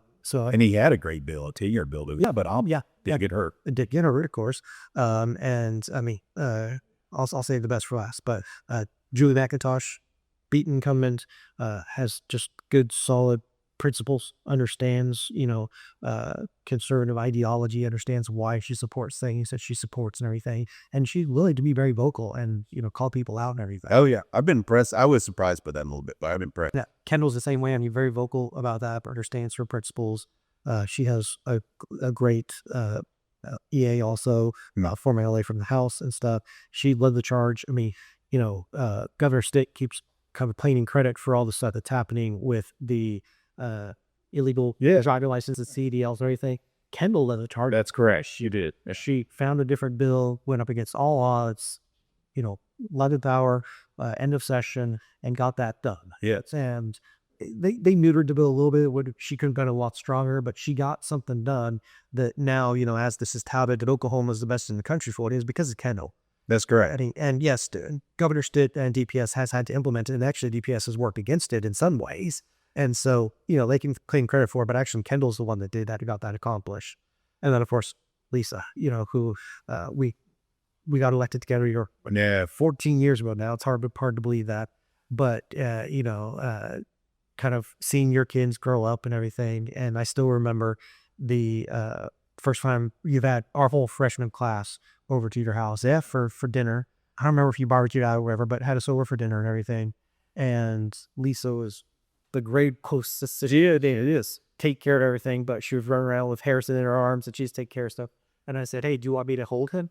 And she's like, "Do you want to hold him?" But figure out, cut her off guard for a minute first, and I was like, "Sure, I've been out on great babies and making kids. I want to hold him." She's like, "Sure, why not?" So I held him for a little bit, rocked him a little bit, and then I went to sat by the fireplace there, and she came by about 10 minutes later. I'm like, "Hey, I hope it's okay. He went to sleep." He says, like, "You got him to sleep?" I was like, "Yeah." She's like, "Can you come over tomorrow night?" And he loves noise. He loves noise. Yeah. And I mean, Harrison's always been my little buddy. Yeah, But your family has always been great, and Lisa is phenomenal, and she is doing a great job there at the Capitol. And I know, I don't know, and I can't say how much introverted she is, but I think she tends more towards that. She doesn't want all the attention. correct. None of those that we've mentioned are there for the attention. They're No, I don't see that at all. But Lisa, I know, is probably more like I was, that I don't want the attention or whatever, but I'll step out. And so she has been very willing to step out and do some things. Outside her comfort zone. Yeah, outside her comfort zone. And that, again, speaks volumes about her character, because she's willing to do the thing that she knows it's the right thing to do, even if it's uncomfortable for her. And so they're all doing a phenomenal job. Yeah, I do think that class right now, that freshman class, is going to be running things in a few years. And hopefully we get a good new freshman class coming in with these June primaries and Well, I've met with several of the folks that are running against incumbents, and I've been impressed. I met with a young woman recently that we talked about the pro tem race. She had a lot of questions for me about that. And she asked me point blank, "Well, why doesn't," I think she mentioned Kendall first, "why doesn't Kendall run for it?" And I tell you, and that's when I told her what I'm about to tell you. I said, I would take a hat, and I would put all five of those names of those, what I call Fab Five. And I would tell you could just pick out any one of them, and every one of those five would be amazing. They love people. They're servants' hearts, all five of them. They don't go there for the attention. I think a couple of them probably have future aspirations, which I think are well placed, because I think a couple of those could move on and take higher. I would like to see them do that. Yeah, absolutely. They don't want to. And I'm not going to mention names on that, but I'll just tell you, a couple of them, I see them. Not everybody there, in other words, is, ready to go off and sell into the sunset. They want to do more, and that's great. And so I think if they could take over the Senate, and I don't mean that in a treat kind of way, I mean in a let's let everybody work. I think that would be huge. I hope if they could get 3 to 5 new conservative members in, on top of saving the seats that are there, I think they could take over in the next few years. Mm-hmm. I agree. And part of it is that, I know you mentioned this with the Freedom Caucus. What I'm trying to do in my role in the Freedom Caucus is be what I wish I had up there. So my job is basically to be an equalizer as far as sacking, because like the pro tem, he has somebody that does media for him full time. Yeah, they'll do it for other members too, but he works for that Rotec. He's got legal team. He's got an assistant. He got chief of staff. He's got all these people working directly for him that he can have do whatever he wants, right? For the other senators, they have one EA. It's taking care of all their phone calls and emails and bill tracking and everything in their office. So my job is to kind of be like the chief of staff for all the members of the Freedom Caucus, to be an extension for them. So, I'll do research on bills, if like they're doing a gun bill and they want to know what states already allow for Uber carry or whatever, I can run down all that research for them. If they want to do debate prep, I'll do that with them, the bill recommendations, where I read the bills and find out the jump or whatever, be like, okay, if you live on this page right here, you'll see why this is a concern or whatever. So I try to do that for all of them. Try to do like what we wish we would have had to. Some of that. I told you several times, I'm incredible. Yeah, it would have been a game changer. Oh my gosh! So that's what I'm trying to do with Freedom Caucus. But also, I want to see a change in the Senate leadership, so that we actually do restore some things, because there are ways that things could be ran a whole lot better. Not just doing away with the retribution, against conservatives because you're conservative in those things, but just time management, just the levels of incompetency that that happen. Like, okay, so Tuesday they have President Harris of OU, who has refused to meet with legislators. He has refused to meet with Senator Standridge. He has accused to the norm with students that have had issues. Yes. And they'll recognize him on the floor and let him give speech for 15, 20, 30 minutes or whatever it is. Was that this week? Yeah, that was on Tuesday. On a deadline week, which is done in and of itself. Yeah. To be giving entourages or any of those things on deadline week. But then the very next day they move to limit debate and say that you're willing to allow senators to. Well, it's really unusual. How many times have we done that ever?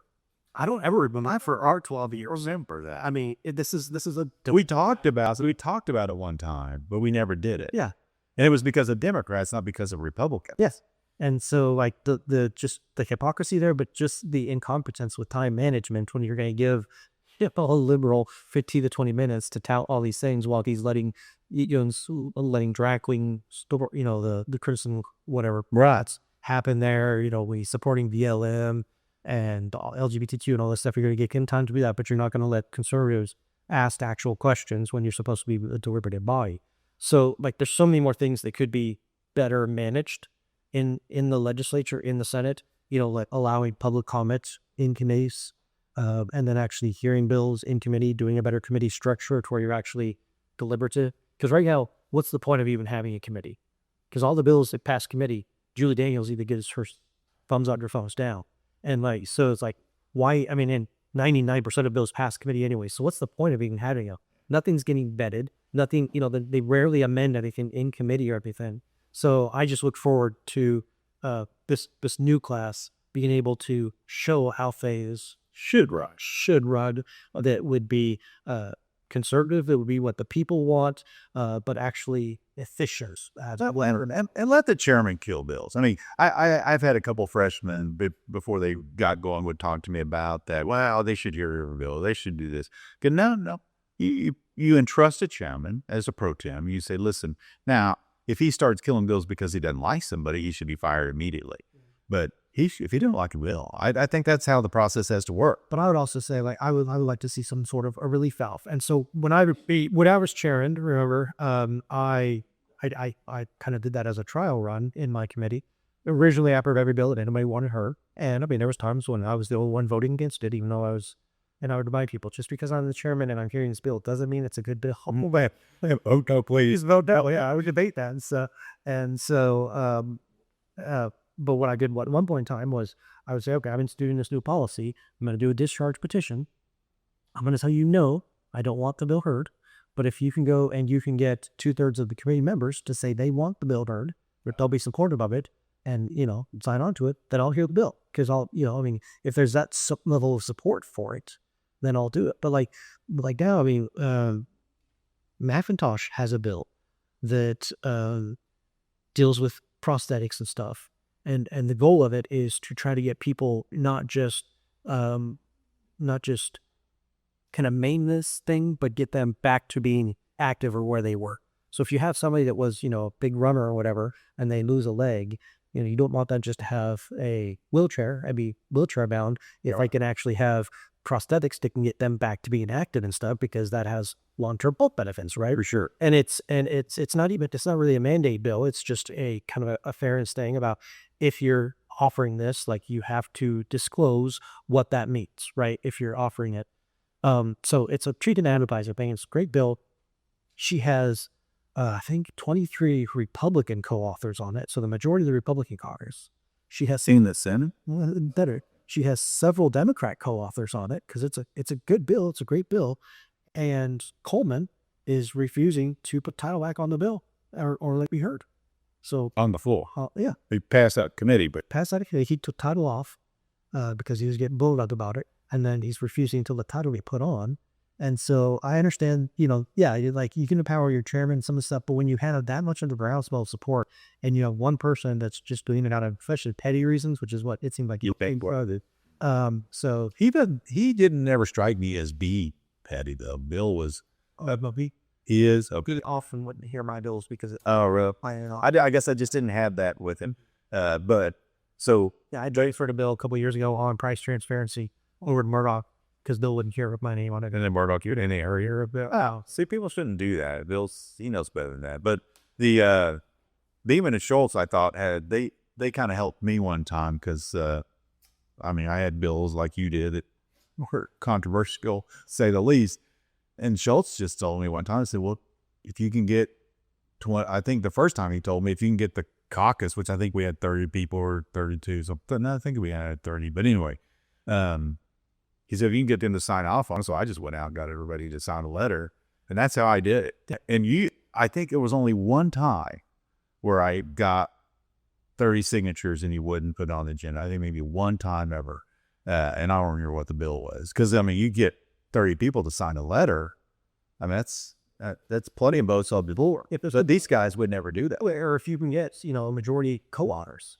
Yeah, same thing. So I don't want it to be the same thing. It's the same thing. Show that there's support for it. I could have done that. If there's some sort of a relief valve to where it's not just one person being petty, that, I don't have a problem with the chair having discretion and being able to decide some of those sides. But if it was all fair, like if you came to him, like if I went to Julie Daniels, Leader Daniels, and I said, here, I've got 30 signatures, I think that she still can reserve the power to say, well, no, here are the reasons why I'm not going to hear this bill. And here they are. And that's what Schultz would do for me. Rob, with this 3 things in it, I can't do it. That's fairness. And Schultz would do that. And sometimes he get a little red face. Sometimes he get pissed at me, but that's okay. I don't mind that. It's when you carry that over into the next conversation like recording he did. It's just, you should never have to go back and kiss somebody's butt when you're both at the same level. Should be policy. If it Should be policy. you're not like part of it, okay, that's fine. Let me change it. Or if I get the majority of people that disagree with you and agree with me, let me stand on its merits. Maybe. But also you get people too, like, at the end of the day, though, he could still, I may disagree with him killing it, but if it's done in a fair manner where it's not about Nathan Dahm, it's about the bill. It's about the policy. And I'm sorry, employer, they gave me this kind of dictatorship, so I'm not going to hear it. Okay, fine. Now, you could have a relief valve in the rules, like you suggest. I would say that if you had it at committee level, not floor, though, I don't know what good that we don't have that floor. We do have discharge. Board level, we just don't have that committee level. How many does it take to just? Okay. And I said, I offered it as a rule change one time too. Okay. In caucus, 3/4. You could have a higher threshold. I think 2/3 is fair. It's like it's an overriding deal. I had 2/3 is fair, but I was like, if you want to have 3/4 or something like in the committee, and the 3/4 of the committee thinks it should be heard, and the chairman won't. But again, with me, for all it's the hypocrisy of it all. Julie Daniels, our last year up there, I went and sat down with her and talked to her about all my rules, or all my bills that have been assigned to rules committee. And she said, okay, I like that one. That sounds good. She's like, okay, I'll consider it. So went back and followed up with her.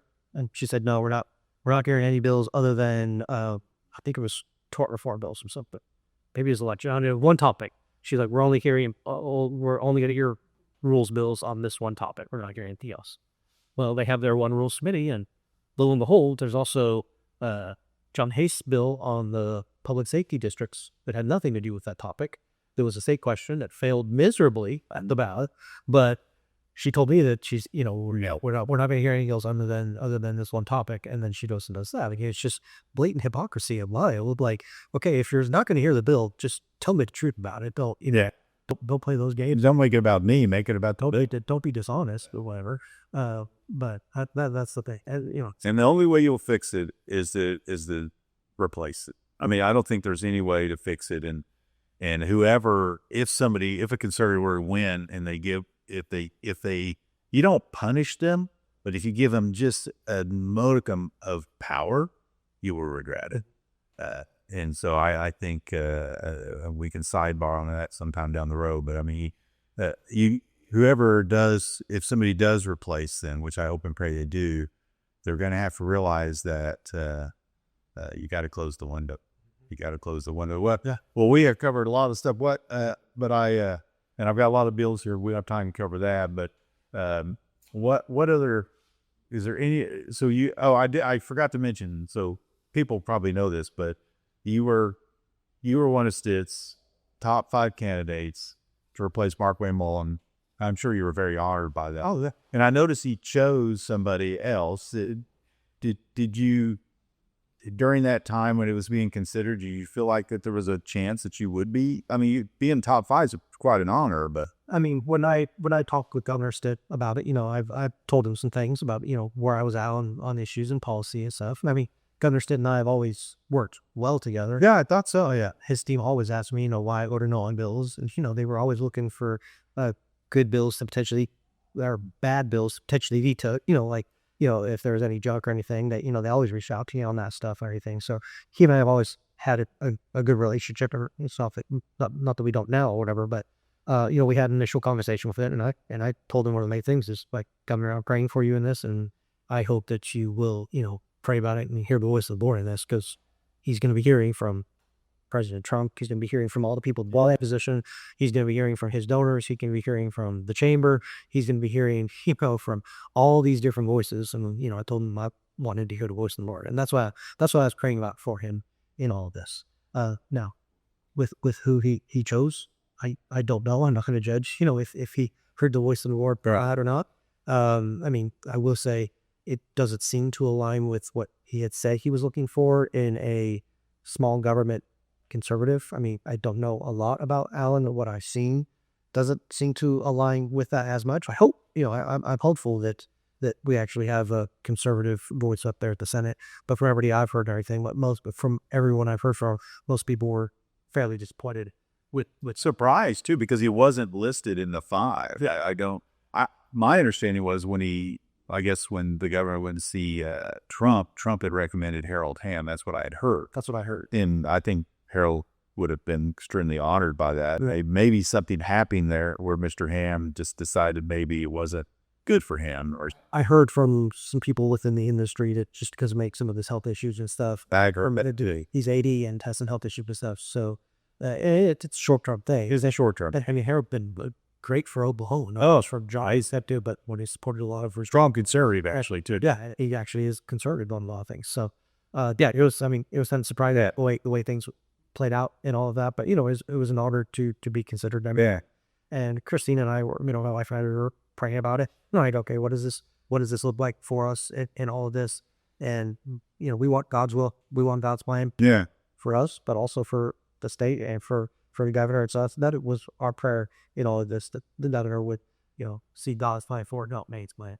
And had always God's plan. Had quite a few events that happened. Even if he didn't follow, was obedient, eventually it happens the way God wants to do. All things work together for the good, to live out or called according to his purpose. So. That's correct. And so now there is, and I don't want to put you in a corner, so don't commit or anything, but the congressional seat where you live, is it one? Is it CD1? Is opened up. I noticed the colleague of ours has jumped in, Senator David. I guess it's Commissioner David now, but she's jumped in. I think a House member has jumped in. I assume there's going to be 10. What would you guess? 10 people probably in that? I got a late. I would say at least 8, but yeah, probably could. Yeah. I know you're praying about it and thinking about it with the young family. will you think and pray about that? I mean, Yes, I mean, like You haven't decided no or yes, definitely. we've talked about it. Yeah, my wife and I when all of this started happening, all the musical chairs with Senator Bowles' appointment, and so we've talked to Ray about it, and we want God's plan for our lives. It is an open door, but we're not going to just step through an open door just because it's an open door.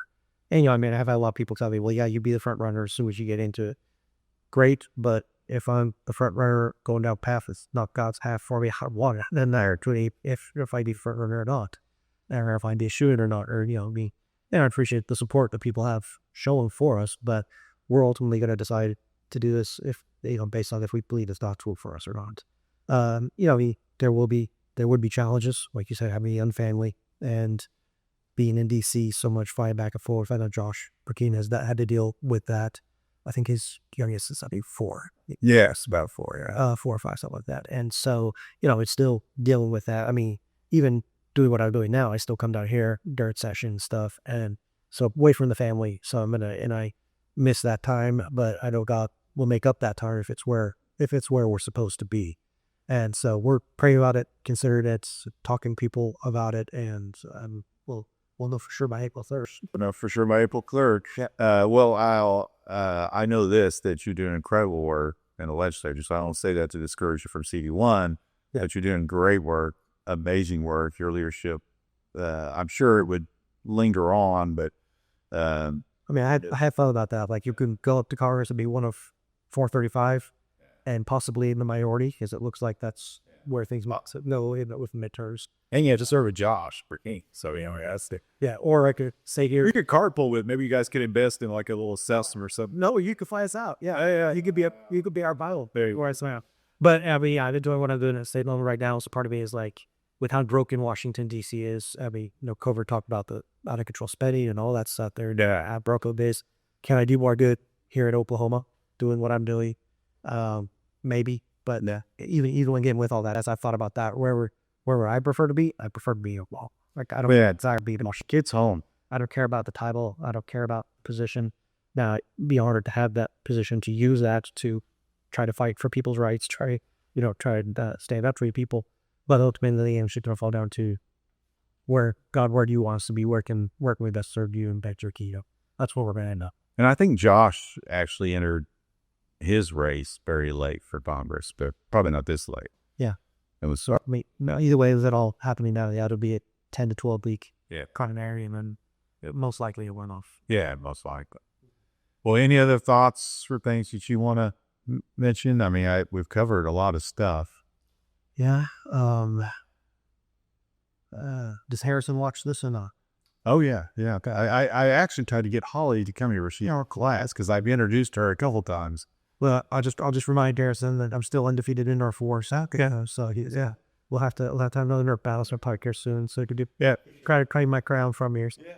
But no, I mean, you and your family have always been so good to us, so supportive of us, especially as we, as Kristen and I are having our kids and everything.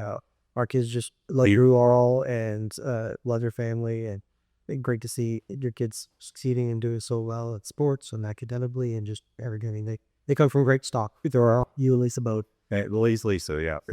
I'm thrilled to see that you're still engaged and involved. I know you're letting Lisa, make this her own, and you had to do that, and she's doing a phenomenal job with that and everything.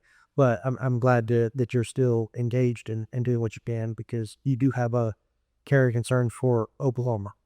But I do, for sure, for our people, and it's worth fighting for. And I think we are. I mean, we've made gains every election cycle. See that little by little, and so I really do think that this will be a big year for the House and the Senate. But if we can just majorly the Senate, get over the hump on the Senate side, like it'll be that wagging the dog scenario where the Senate is pushing out all these conservative things, and then dare in the House, will have to respond, and there whoever the governor is will have to respond. And it's been effective in other states, and so we kind of had a model that's working. The Freedom Caucus model works when you work here. Well, you got some amazing members. So we had a lot of people that I was very thrilled to work with, It's a lot of hard work. It is different. Last year, especially my first year, watching both the House and Senate at the same time, trying to do all that. It's almost like you need somebody to help you with the House. So you could just focus solely on and eventually the goal is to have multiple staff for state and everything, reviewing the bills and stuff like that. Have made somebody doing legislative policy, somebody else doing media, like some of that stuff. So as the network grows, that's the goal, is to eventually have more people to be supportive of. Oh, we have a PAC now. So next we need to have a fundraiser. We got to get through session first. And when will this air? Will this air before? I'll probably put it out, air before what now? The debate on Monday, the gubernatorial debate. So Monday, the 30th. Oh, yeah. So we're having the Oklahoma Freedom Caucus gubernatorial debate. I could probably do that. I mean, because I have another podcast that's been recorded. I was thinking about just holding off on it. Oh, well, he can cut that far down, or it'll be after the fact. But so we have that coming up, and what's up? Good stuff, man. So you have a debate coming up Monday. Where is that at? It's at the Oklahoma History Center, right there. Oh, where OPAC means. Okay. Capital. Is all the candidates committed? We invited the top 5. Okay. We're partnered with Cedar Gates. Is that approved change yet? That's the sports. Well, Shane doesn't happen. So, are you doing else sort of? No. I just seen the rumor mill on the social media. Is that a rumor? I like to spread. No, I said earlier I don't like rumors, but I do like to spread. Very.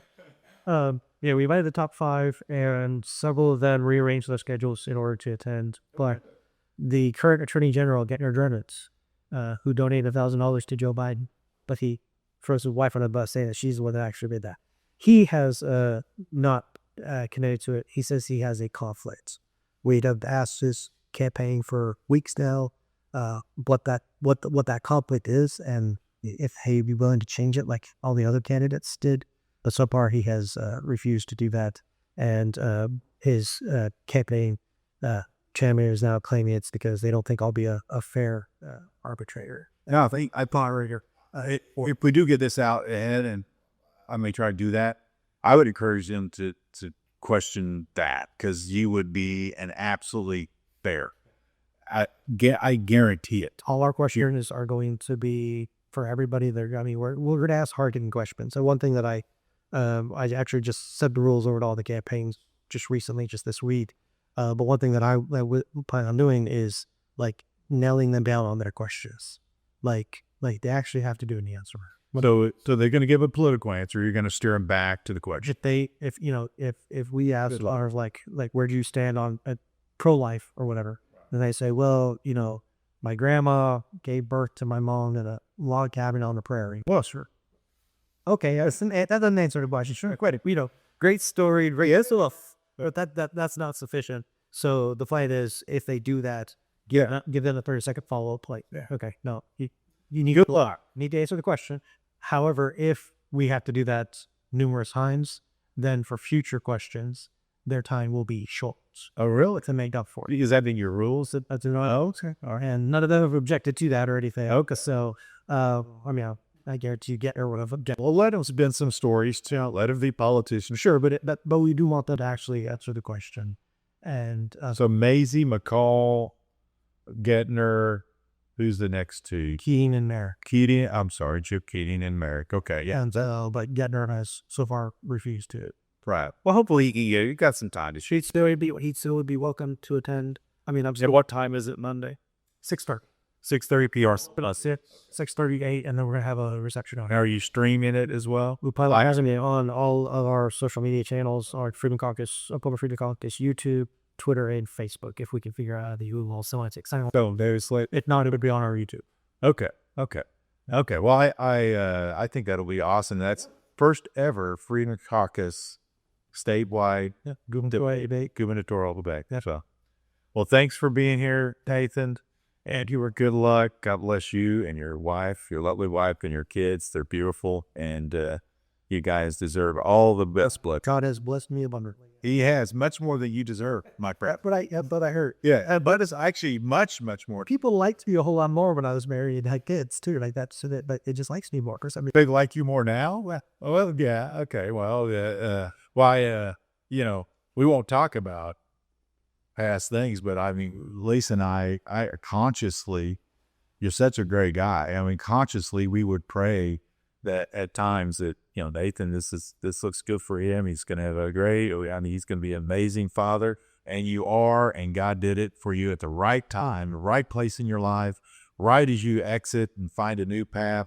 It's just perfect. When you obey God, things happen good for you, right? Oh, and I mean, my wife is beautiful, and she's amazing, a great cook, obviously. You should have ran to replace you, but I haven't tried to. Other than that, but she didn't do that. And our daughters are so great. Oh, they're beautiful, absolutely beautiful. Oh, and Sophia, which next time you guys see her, I'll have to have her do this. She's not 3 yet. She's still 2, but she has Pledge of Allegiance memorized already. Oh my God! We just started working with her a little bit. Like Christina did it like 5-10 times over a couple week period, and like sometimes she will skip with Liberty sometimes, but she still says indivisible. It's indivisible, and justice for all. So sometimes she'll say that, but it's just adorable. And Charlie Meadows correct her.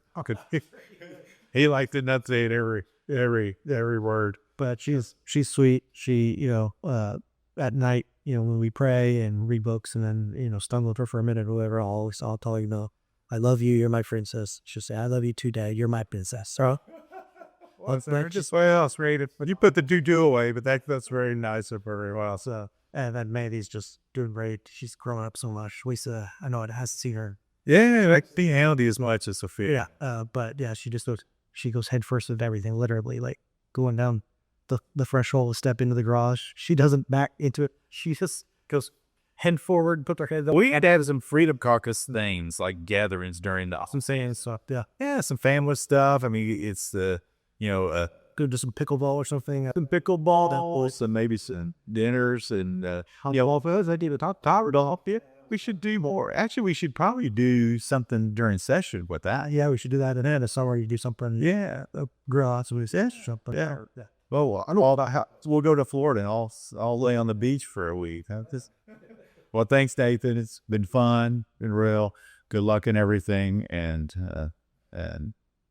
keep leading the charge.